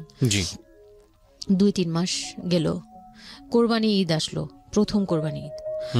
কোরবানি ঈদের সময় যেটা হলো সেটা হচ্ছে আমার মামার বাসা থেকে মাংস, মানে কোরবানি ঈদের যে মাংসটা পাঠায়, পুরান ঢাকার একটা ইয়ে আছে যে নতুন বিয়ে হলে বাবার বাড়ি থেকে রান পাঠানো হয়, একবারে পুরো একটা রান ধরে পাঠিয়ে দেয়, বাবার বাড়ি থেকে মেয়েদের পাঠায়, মানে কোটাকুটি নেই, রানী পাঠিয়ে দিতে হবে, একদম আস্ত পাঠায়। এটা পুরান ঢাকার রেওয়াজি, একবারে যে কয়টা মেয়ে থাকবে ওই কয়টা রান বাসায় যাবে, মানে ওই রানগুলোর কেউ কাটতে পারবে না, একদম আস্ত পা ধরে দিয়ে দিবে একবারে। আচ্ছা আচ্ছা, ইন্টারেস্টিং তো। হ্যাঁ, এটা কিন্তু পুরান ঢাকার একটা রেওয়াজ, এখনো আছে। মানে কোরবানি হলেই সঙ্গে সঙ্গে রানটা যাবে মেয়ের বাসায়। আচ্ছা, মেয়ের বাসায় যেতেই হবে এটা।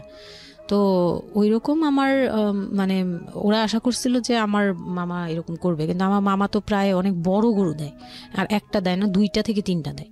তো ওনার নিজেরই আছে 3টা মেয়ে, 3 মেয়ের শ্বশুর বাড়িতে পাঠাতে হয় 3 রান, মানে এখন এক মেয়ের, বড় মেয়ের যে 20 বছর 22 বছর হয়ে গেছে বিয়ের, তারপরও পাঠাচ্ছে, প্রতিনিয়ত পাঠাতে হয়।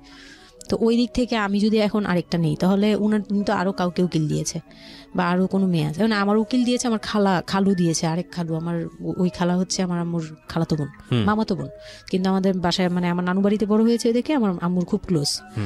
তো ওই খালু আমাকে উকিল দিয়েছে। তো ওই দিন করলো কি যে এই রান পাঠায়নি বলে, সেই রান পাঠায়নি ঠিকই, কিন্তু রানের যে উপরের অংশ মানে বড় একটা পিস আমার বাসায় পাঠানো হয়েছে আমার উদ্দেশ্যে, আর নামটা আমার লিখে দিয়েছে, আমার নাম লেখা এটা পাঠিয়েছে। তো ওই মাংসটা রেখে যখন চলে গেছে না আমার ভাই, তার ছোট বোন, আমি তখন মানে দেখলাম যে মানুষ কতটা হিংস্র হলে পরে এরকম ফেস হয়। আমি তো চুপ করে বসে আছি, আমি কিছুই মাথায় নেই যে এটা নিয়ে যে কি হবে, আমি বুঝিই নেই বিষয়টা। সে মাংসটা ধরে রাস্তায় ফেলে দিছে ঈদের দিন রাস্তায় ফেলে, এই মাংসে কেন ওর নাম লেখা থাকবে, তাহলে এই যে আমরাও তো ভাগ্নি, মানে আমরাও ভাগ্নি, আমাদের বাড়িতে আমার মাংস আসছে, ওর নাম দিয়ে আসছে, তাহলে রান আসলো না কেন? দোষ হয়ে গেছে, এটা খুব বড় অন্যায় হয়ে গেছে। ভয়ানক। আমি ভয়ানক বলছি কারণে যে আমাদের সমাজে কিছু কালচার আছে যেগুলো আসলে মেয়ের বাড়ি থেকে পূরণ করা হয়, ধরে নেওয়া হয়, বা ছেলের বাড়ি থেকেও। সেটা পাঠ্য বইয়ে তো থাকে না, এগুলা মানে কালচারে আছে, এগুলো শুনতে ভালো লাগে, কিন্তু প্র্যাকটিসের জায়গা থেকে যদি এটা অত্যাবশ্যকীয় নিয়ম হয়ে যায় কখনো কখনো, যেটা কতটা ভয়ানক পেইনফুল হয়। কান্ট ইউ এভার ইমাজিন যে বাবার সামর্থ্য নাই, তারপরে তাকে চিন্তা করতে হচ্ছে যে আমার মেয়ের বাড়িতে একটা রান পাঠাতে হবে, আমার কোরবানি দেওয়ার সামর্থ্য নাই, এই রান পাঠানোর জন্য আমাকে কোরবানি দিতে হচ্ছে। মানে আমাদের এই ব্যাড প্র্যাকটিসগুলা কতটা ভয়ানক হয়ে গেছে আমাদের সমাজে, এবং ইনফ্যাক্ট এগুলো নিয়ে কেউ কখনো কথা বলে না। এগুলো নিয়ে কথা বলা উচিত। একটা মানুষ, একটা সোসাইটি চেঞ্জ হবে কিভাবে, একটা মানে পুরো কমিউনিটি চেঞ্জ হবে কিভাবে, একটা রাষ্ট্র চেঞ্জ হবে কিভাবে, এই ছোট ছোট আমরা তো সব জায়গাতেই পয়জনাস। এই ছোট ছোট বিষয়গুলো যদি চেঞ্জ না হয়, আমরা যে এত ডিগ্রি নিচ্ছি, প্রতি বছর পিএইচডি, ভুরি পিএইচডি বের হচ্ছে, ডক্টরেট, হ্যাঁ, আমাদের বিশ্ববিদ্যালয়ে ভরে যাচ্ছে, আমাদের ছেলেমেয়েরা গোল্ডেন A+, আমাদের পাশের হার বাড়ছে, কিন্তু এই সব যে মানে খোরা কালচার, ল্যাংড়া টাইপের কালচার, এগুলোর যে পরিবর্তন হচ্ছে না, বা এগুলো নিয়ে যে কেউ কখনো কোনো কথা বলে না, এগুলো নিয়ে না পত্রপত্রিকায় কথা হয়, না কোনো মিডিয়াতে কথা হয়, অথচ এগুলো আমাদের জীবনটাকে পঙ্গু করে দিচ্ছে, এবং এগুলো নিয়ে কেউ কখনো কথা বলে না। আমরা যৌতুক নিয়ে কথা বলি, এবং যৌতুক একটা ঘাতক ব্যাধি, আমরা যৌতুক মোকাবেলা করতে পেরেছি, কিন্তু এই কালচারের মধ্যে যে যৌতুক ঢুকে বসে আছে সেটা নিয়ে আমরা কেউ কখনো কথা বলি না, এবং এগুলো নিয়ে কথা বলা উচিত। কথা নইলে আমরা আসলে কিওর হব কিভাবে? আমরা যে বলি যে আমাদেরকে শুদ্ধ হতে হবে, আমরা মানুষ হিসেবে ভালো হতে হবে, বাট হাউ? আমাদের তো রন্ধ্রে প্রবলেম। সো প্রবলেমটাকে প্রবলেম বলা উচিত, অ্যাটলিস্ট কাউকে না কাউকে তো স্পিক আউট করতে হবে, এবং স্পিক আউট করলে তাহলে এই প্রবলেমগুলো সামনে আসবে, এবং সামনে আসলে এগুলো নিয়ে কিওর নিয়েও মানুষ কথাবার্তা বলবে। আমি তো জীবনে কোনোদিন শুনিও নাই, আমি জানি না পুরান ঢাকার এই কালচার যে মেয়ের বাড়িতে রান পাঠাতে হয়, এটা এখনো আছে, এবং এটা নিয়ে মোটামুটি মারামারি বাঁধার মতো অবস্থা। হ্যাঁ, এটা নিয়ে মানে এটা কোনোভাবেই মিস করা যাবে না, এরকম অবস্থা। তো আমার বাসায় কিন্তু রান আসছে, আমার বাসায় পরে রান আসছে। ওকে, ওইটা ছিল ঈদের দিন। হ্যাঁ, ঈদের দিন তারা আমাকে খুব ব্যাডলি কথা শুনাইছে। আমাকে সামনে বসিয়ে রেখে, মানে 4-5 ভাই বোন একসাথে বসে যেরকম মিটিং, মনে হয় আমি অনেক বড় একটা পাপ করে ফেলছি তার ভাইয়ের কাছে বিয়ে হয়ে।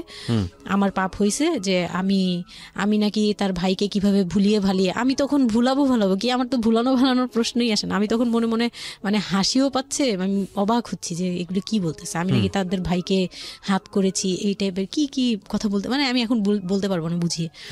তো এগুলো বলছে, তো আমার কাছে খুব মনে হচ্ছে যে আমি খুব কান্না করছিলাম। তো কান্না করার পরে আমার যে হাজবেন্ড ছিল, সে কেমন একটা লোক যে সে এটাও বললো না যে মাংসটা তুলে নিয়ে আসি। এটা তো একটা মানে বলতে গেলে কোরবানি দেওয়া হয়। আপনার শ্বশুর বেঁচে ছিল না? না, আমার শ্বশুর শাশুড়ি দুজনই মারা গিয়েছে। তো তার মানে ওই পরিবারের মূল হর্তাকর্তা হচ্ছে আপনার হাজবেন্ডই? হ্যাঁ। আচ্ছা। তো তখন সে ওই মাংসটা নিয়ে আসলো না, ভাই বোন ফেলে দিছে, সেও তাদের সাথে তাল মিলাচ্ছে। কিন্তু আবার আমাকে সরাসরি কিছু বলছে না। কুকুর কামড় দেওয়ার কথা, কারণ পুরান ঢাকায় তো কুকুরের অভাব নেই রাস্তাঘাটে, আমি যেটা দেখি। না, ওইগুলির ভিতরে নাই, ছিল না, ওইগুলিতে ছিল না, থাকলে হয়তো। আর এগুলো করলে তো আপনাদের যে কালচারটা, সেটা হচ্ছে পুরান ঢাকায় একটা জিনিস খুব ভালো লাগে, একটা ফ্যামিলির খবর আরেকটা ফ্যামিলি জানে, যে এই ফ্যামিলির পরিবারে কি হচ্ছে, এই পরিবারে কি হচ্ছে। আশপাশে তো খুব মানে ওরা তো খুব লাগানো বাড়ি ঘর, তো সবাই শুনে, এক দেয়াল দুই বাড়ি। তার মানে এগুলো নিয়ে কত কানাঘুষা তো হচ্ছিল নিশ্চয়ই। পুরো এলাকা, আমি যে কি পরিমাণ মানে লজ্জা, মানে অনুতাপ আমাকে মানে এমন বানিয়ে ফেলছে যে আমি ওই বাড়িতে শুধু ক্লাস 9-এ পড়ুয়া একটা মেয়ে, যেখানে তার মানে রঙিন স্বপ্ন নিয়ে ডানা মেলে বাঁচার কথা, এবং ঢাকাতে বড় হয় একটা মেয়ে, ক্যান্ট ইউ এভার ইমাজিন? সেই মেয়েটার ঈদের সময় আমরা সাধারণত দেখি যে সকালে একটা ড্রেস পরবে, দুপুরে একটা পরবে, রাতে একটা পরবে, বান্ধবীদের সঙ্গে ঘুরে বেড়াবে, এবং মানে পাংখা যেটাকে বলে ওইরকম একটা এইজ। সেই সময়টাতে তার মাংস নিয়ে টানাটানি শুরু হয়েছে, এবং তার বাড়িতে মাংস আসলো কিনা সেটা নিয়ে টানাটানি শুরু হয়েছে, এবং সে মহল্লায় বেরোতে পারছে না নিজের মুখ, এবং এভরি নাইট তার উপরে ফিজিক্যাল টর্চার। এবং ক্যান ইউ এভার ইমাজিন যে আমাদের সমাজের মেয়েরা, নারীরা কতটা সহ্য করে? কেউ কেউ সুবিধাভোগী অফকোর্স, কিন্তু ম্যাক্সিমাম ফেসটাই হয়তো বা এরকম। এবং এই জন্য নারী নির্যাতন বলে যে শব্দটা না, আসলে এটার যে ব্যাপ্তি, মানে এটার যে কতটা ভায়োলেটিভ হতে পারে, এটার ভেতরে না ঢুকলে আসলে বোঝা যায় না। তারপর কি হলো? তারপর ওই দিন গেল, ওই দিন ওই মাংসটা আমার ওই যে মেঝো দেবর, যে উনি আবার একটু অন্যরকম ছিল, উনি পড়ালেখা করেনি, উনি খুব রাফলি কথা বলতো, উনি জুতার ব্যবসা করতো। তো এমনিতে মেন্টালিটির দিক থেকে বলতে গেলে অনেকে থাকে না যে পড়ালেখা না করেও শিক্ষিত, অনেকে এরকম থাকে, কিন্তু মানে সে পুরোপুরি মানে শুদ্ধ ভাষায় কথা বলতে পারে না, যে একটা লোক খুব ঢাকাইয়া ভাষায় পুরোপুরি গালাগালি বলতে গেলে প্রত্যেকটা কথার আগে পিছনে একটা করে গালি থাকে এরকম। কিন্তু তারপরেও না তার মেন্টালিটি আমার ভালো লাগতো। ইভেন নাও আমি এখনো চিন্তা করি যে আমার ওই ভাইয়া অনেক ভালো, হ্যাঁ, ওই দিক থেকে।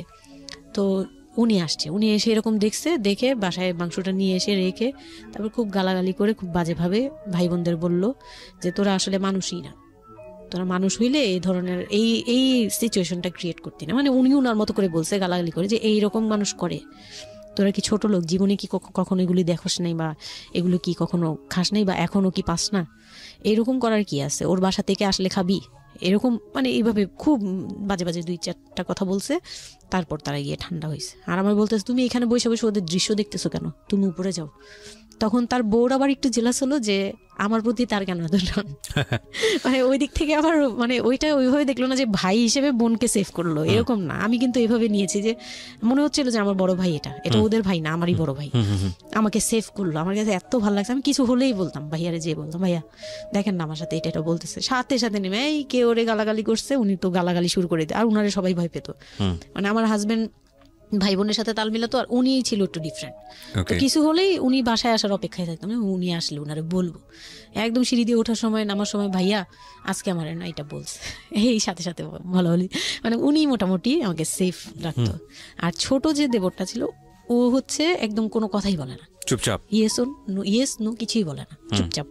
সে আবার ছিল স্কুল টিচার, মানে ওই পুরো ফ্যামিলিতে ওই এডুকেটেড ছিল, মাস্টার্স কমপ্লিট করা আর কি। ও একটা খুব ভালো সাইড বেছে নিয়েছে যে কথা বলে এখানে লাভ হবে না। না, হ্যাঁ, সে একদম চুপ, নিরপেক্ষ। কারণ তাদের সাথে বলতে গেলে ভাই বোনের সাথে দ্বন্দ্ব হবে, তা আরেকটা দিল একদম, মানে আরেক ধোলাই দিল সবাইকে, ছোট লোক। এখন বল যে ও বাসায় ফোন করে বলছে বা বাসায় গেছে, ও তো কালকে থেকে বাসায় যায়নি, ওর হাত তো ফোনও নাই, ফোন নিলে তোদের কাছ থেকে তো নিতে হবে, তখন আমার হাতে ফোন নেই, তো ও তো বাসায়ও যায়নি। এখন বল যে এটা ও বলছে তারপর ও পাঠাইছে, তোরা এত ছোট লোক কেন, মানে ভাই বোনরাই বলতেছে। তো ওরা তো আর কিছু, হ্যাঁ এটা পাঠানো তো এটা উচিতই, এটা ওদের উচিত, এই সেই, এটা না মানে সে তারা তারপরও ছোট হচ্ছে না, তারা মনে করতেছে এটাই করা উচিত ছিল, এটা না করলে আরেকটা কথা শুনাইতাম, এরকম বলতেছে উল্টা। তো এইগুলো করার পরে আমিও আর এগুলা মাথা থেকে ফেলে দিলাম, ভাইয়াও বলে টলে চলে গেল। আর আমার হাজবেন্ড যে ছিল সেও খুব খুশি, সে মানে আমার বাসা থেকে পাঠাইছে এই সেই। তো বিয়ের 4 মাস পরে মেইন পার্ট যেটা, যে আমি কনসেপ্ট করি, তখন আমি বুঝতে পারি না কনসেপ্ট করার 13-14 বছর বয়সে। হ্যাঁ, তখন আমি স্কুল যাতায়াত করতাম, রেগুলার না, আচ্ছা, মাঝে মাঝে রেগুলার, মানে মাঝে মাঝে বলতে আমি চাচ্ছিলাম কি পড়াটা রানিং থাকুক, এক্সামগুলো দিব আর বাসায় থাকবো। আর বাসা থেকে যখন স্কুল ড্রেস পরে বেরোতাম আমাকে সবাই মিলে কি যে বলতো, মানে বলার মতো না, এগুলো অকথ্য ভাষা বলতে গেলে, যে মানে নোংরা নোংরা কথা বলতো। তো যাই হোক, ওগুলো আমি কানেও নিতাম না, আমি বলতাম না আমি স্কুলে যাব।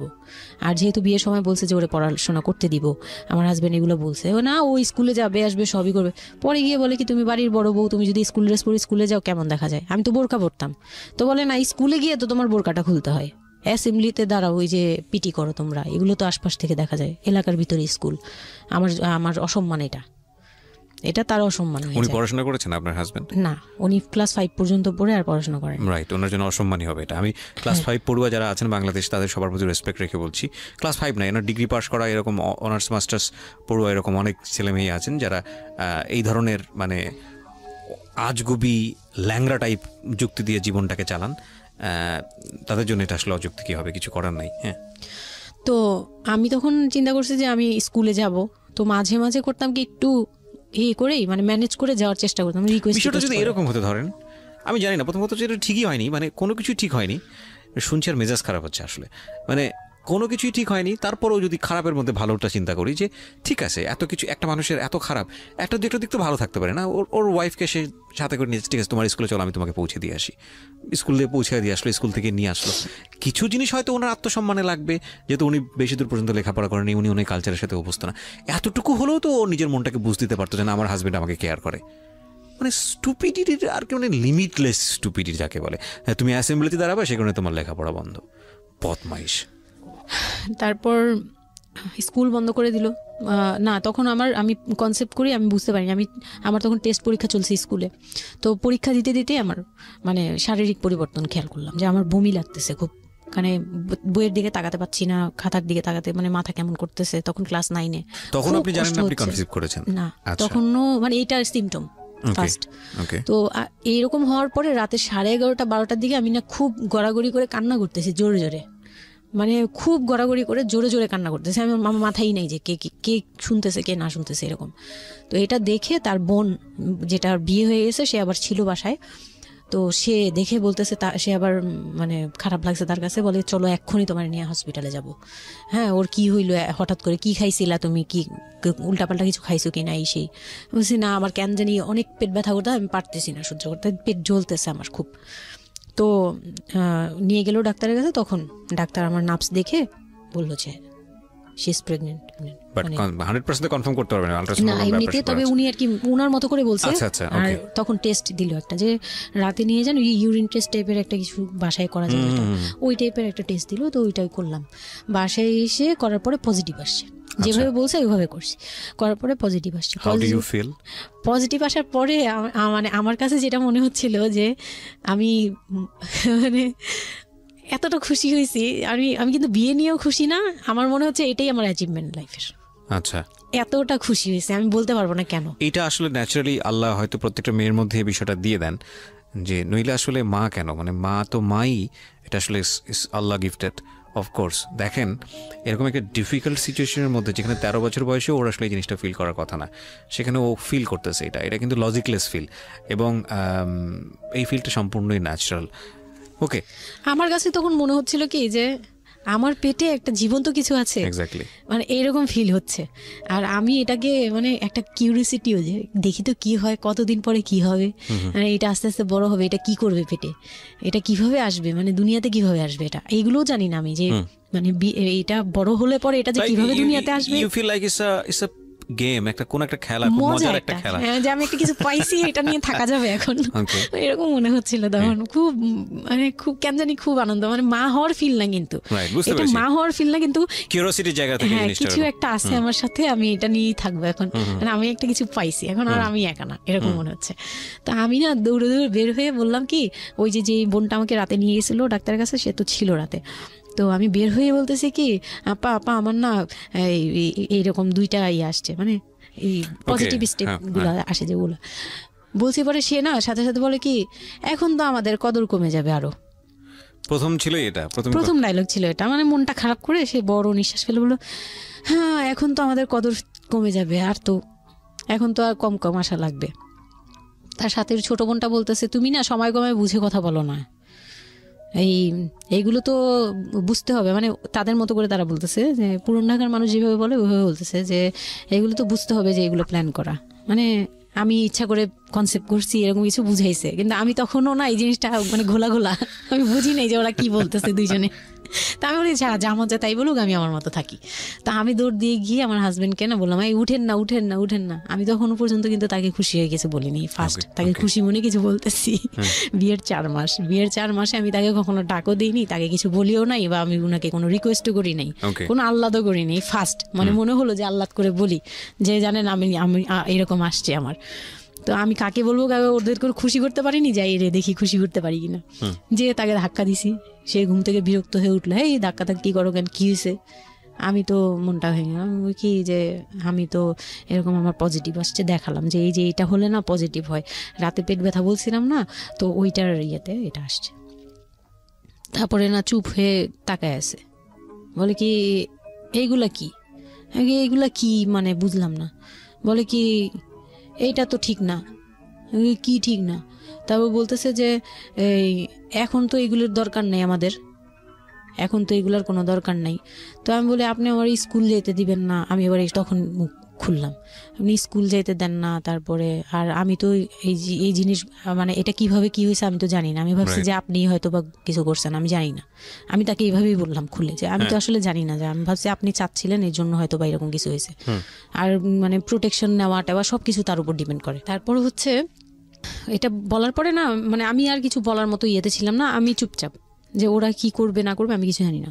তো আমার হাজবেন্ড যেটা করলো, যে সে চাচ্ছিল না যে আমি মানে সে চাচ্ছিল না বেবিটা, মূল কথা হচ্ছে সে চাচ্ছে বেবিটা চাচ্ছে না মানে, কিন্তু কিছু বলতেও পারছে না। আমি এবার বাসায়ও বলছি, বাসায় সবাইও খুব চিন্তিত আমার এইটুক বয়সে আমি কিভাবে কি করব। আর এদিক দিয়ে আমি এবার কিছুই বলছি না, আমি আমার মতো করে চলছি, নর্মাল লাইফ কাটাচ্ছি। আমার কোনো শারীরিক পরিবর্তন তেমন আসে নাই, সত্যি কথা বলতে শুধু একটু মানে কিছু কিছু খাবার আছে একটু বাজে লাগতো, এই ছাড়া আমার সবই নর্মাল। আমি নর্মাল ওয়েতেই আমি ওই ওষুধ খাচ্ছি রেগুলার, আর হাঁটা চলা করতেছি, লাফালাফি সিঁড়ি বাওয়া কোনো কিছুতেই আমার ইয়ে নাই। আছে ডাক্তার থেকেও কোনো ধরনের কোনো কন্ডিশন দেয়নি? না, ডাক্তার দিয়েছে, ডাক্তার ওই যে 2-1টা ওষুধ দিয়েছে।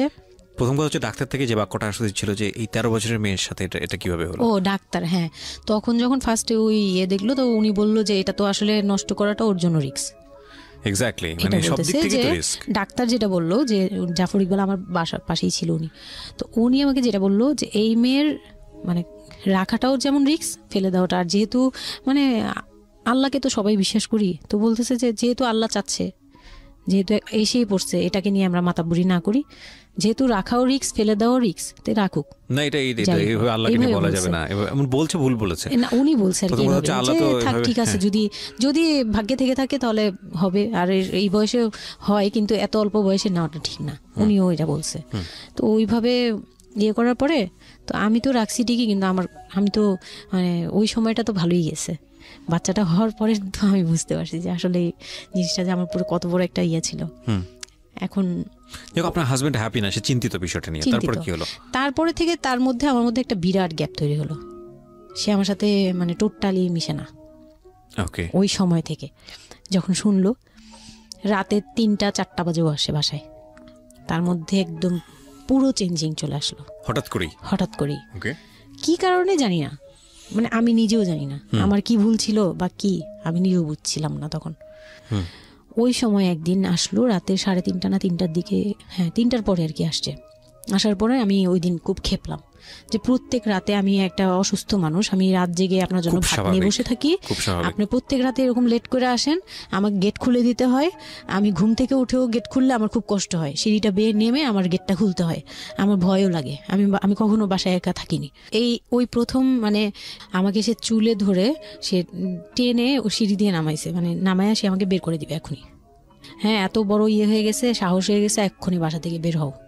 সে কিন্তু নেশাও করে নাই, কিচ্ছু না, সুস্থ একটা মানুষ, এরকম করতেছে। তো তার ভাই বোনগুলো এসে বলতেছে আপনি কি মানুষজন কি বলবে, তারা মানুষজনের চিন্তা করতেছে, কিন্তু আমার যে টর্চার হচ্ছে এটা বলতেছে না। এইটা আরেকটা বিষয়, এই যে এগুলো বিষয় আসলে না আমার মেজাজ খুব খারাপ হয়ে যায়। যাই হোক, আপনি যদি আনছেন, আমি খুব সেন্সিটিভ একটা বিষয় একটু কথা বলতে চাই। সেটা হচ্ছে এই যে আপনারা যত মানুষজন চিন্তা করেন, নিজের ঘরের ভিতরে একটা মানুষ ঠিক নাই, এটা আমি আপনাদের কথা বলছি না, এটা বাংলাদেশের সামাজিক অবস্থার চিত্র। সেটা হচ্ছে আমরা নিজের ঘরের মধ্যে অনেক সময় দেখা যায় যে আপনারা যখন ঘরের মধ্যে একটা বিপদে পড়েন, আপনার চারপাশের লোকজনকে এসে আপনার সেটা সলভ করে। তো ফার্স্ট আপনি ঘরের কথা আগে চিন্তা করেন, আপনার মেয়ে কীভাবে ভালো থাকবে সেটার কথা চিন্তা করেন, আপনার ছেলেটা কীভাবে ভালো থাকবে সেই কথাটা চিন্তা করেন। এতে যদি আপনার দুর্নাম হয়ও কিছুটা, সেটা আপনার ওভারলুক করা উচিত। বরং আপনি যাদের কথা চিন্তা করে এই ছেলে মেয়েদের প্রতি খারাপ আচরণ করতেছেন, আপনার ছেলে মেয়ে খারাপ থাকার কারণে একটা সময় গিয়ে সেটা আউটব্রাস্ট হবেই। যেই মান সম্মানের কথা আপনি চিন্তা করতেছেন, সেই মান সম্মান আরও বেশি পরিমাণে ক্ষতিগ্রস্ত হবে। আমাদের সমস্যাটাই হচ্ছে এই জায়গাটায়, আমরা চারপাশের ঘরের লোকজন কি মনে করবে সেটা চিন্তা করি, অথচ চারপাশের ঘরের লোকজন কারা বসবাস করে, কোথা থেকে আসছে, কি অবস্থা, সেই খোঁজ খবর আমরা রাখি না। কিন্তু আমাদের মান ইজ্জত তাদের হাতে। স্টুপিড মানে ফিলসফি নিয়ে আমরা আমাদের সোসাইটিতে চলি, and it's a very important thing, এবং এগুলোর পরিবর্তন হওয়া উচিত। তো তারপরে কি হলো?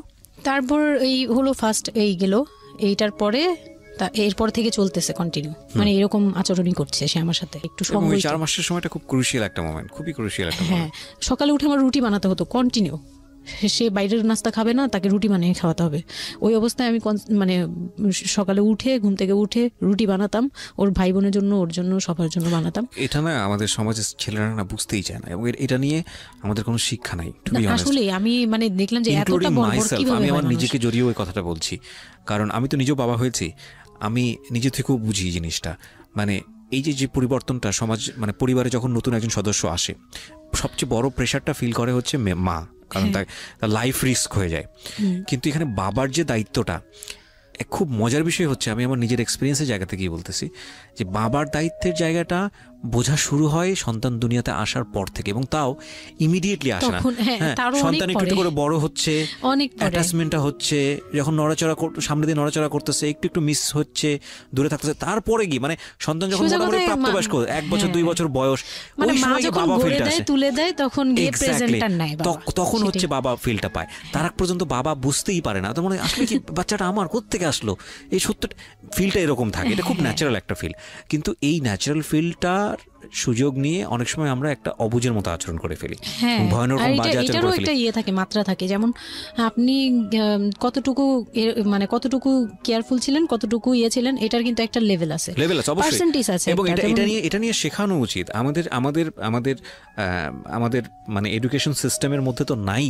এবং আমরা জানি না, ম্যারেজ কাউন্সিলিং বলে অনেক একটা বিষয় আছে, এগুলো তো আমাদের প্র্যাকটিসে নাই, কোনোভাবেই নাই। এগুলো তো আমাদের কাছে মনে হয় যে বিলাসিতা, এবং আমাদের রাইট। এবং বাবা যিনি, একটা হচ্ছে যে মা হওয়ার একটা প্রিপারেশন দরকার আছে, মেন্টাল প্রিপারেশন, একটা বাবা হওয়ার জন্য একটা মেন্টাল প্রিপারেশন দরকার আছে। আমাদের সমাজে এটা টোটালি মিসিং। আমরা এই নারী দিদিদের কাছ থেকে যে গাইডটা পেয়ে আসছি, এবং সেটা না বুঝে না শুনে প্র্যাকটিস করেছি। রাইট, আমি জানি না, আজকে আমি সত্যি এই কথাগুলো বলতেছি, হয়তো আমরা ওই রাতারাতি পরিবর্তনের জায়গায় যেতে পারবো না। অপারেশন করবে, তারাও ডাক্তার বলতেছে এই মেয়ের অপারেশন কি করবো, আর এই মেয়ে নর্মালি কি বেবি দিবে। আমি বলতেছে এটা তো গ্রামগঞ্জ না, আপনারা কি করছেন। আমি তখন আরো শুকনা ছিলাম, তো আর এমনিতেও বয়সও কম ছিল, আবার শুকনাও ছিলাম, দেখতে আরো পিচ্ছি লাগতো। বলতো যে অনেক দুর্বল, তো ও তো মানে ঠিক মতো টেক কেয়ারও করেন নাই বাসায়। হ্যাঁ, বলতেছে একদম আমার এই হাতের মানে এইগুলো ব্রেন গুলো বুঝে যেত, এইগুলো বুঝা যেত, একদম হাড় গোড় বুঝা যেত। যখন অপারেশন করে, অপারেশনের 12 ঘন্টা পর আমার সেন্স আসে, প্রায় 12 ঘন্টা। মানে আপনার বেবি হয়েছে আপনি জানি না? পরে আমি যখন ঘুম থেকে, মানে সিজারিয়ান বেবি, পরের দিন শুধু রাতে একটু টের পাই যে আমি আমার পাশে কেউ মানে ব্রেস্ট ফিড করছে, এটা ফিল পাইছি। শুধু মুখের দিকে তাকাতে পারিনি, চোখ খুলতে পারিনি, কিন্তু কেউ একজন আমার পাশে শোয়া, মানে আমার হাতের উপরে একটা বাচ্চা শোয়া, এইরূপ ফিল পেয়েছি। আর এরপরে যে চোখ বন্ধ করেছি, একবারে সকালে প্রায় 11টা-12টার দিকে আমার ঘুম ভাঙছে। তখন তাকানোর পরে একটু পুরোপুরি ইয়েতে, তো আমাকে উঠিয়ে নিয়ে আমাকে ইয়েতে ক্যাবিনে দেওয়া হলো।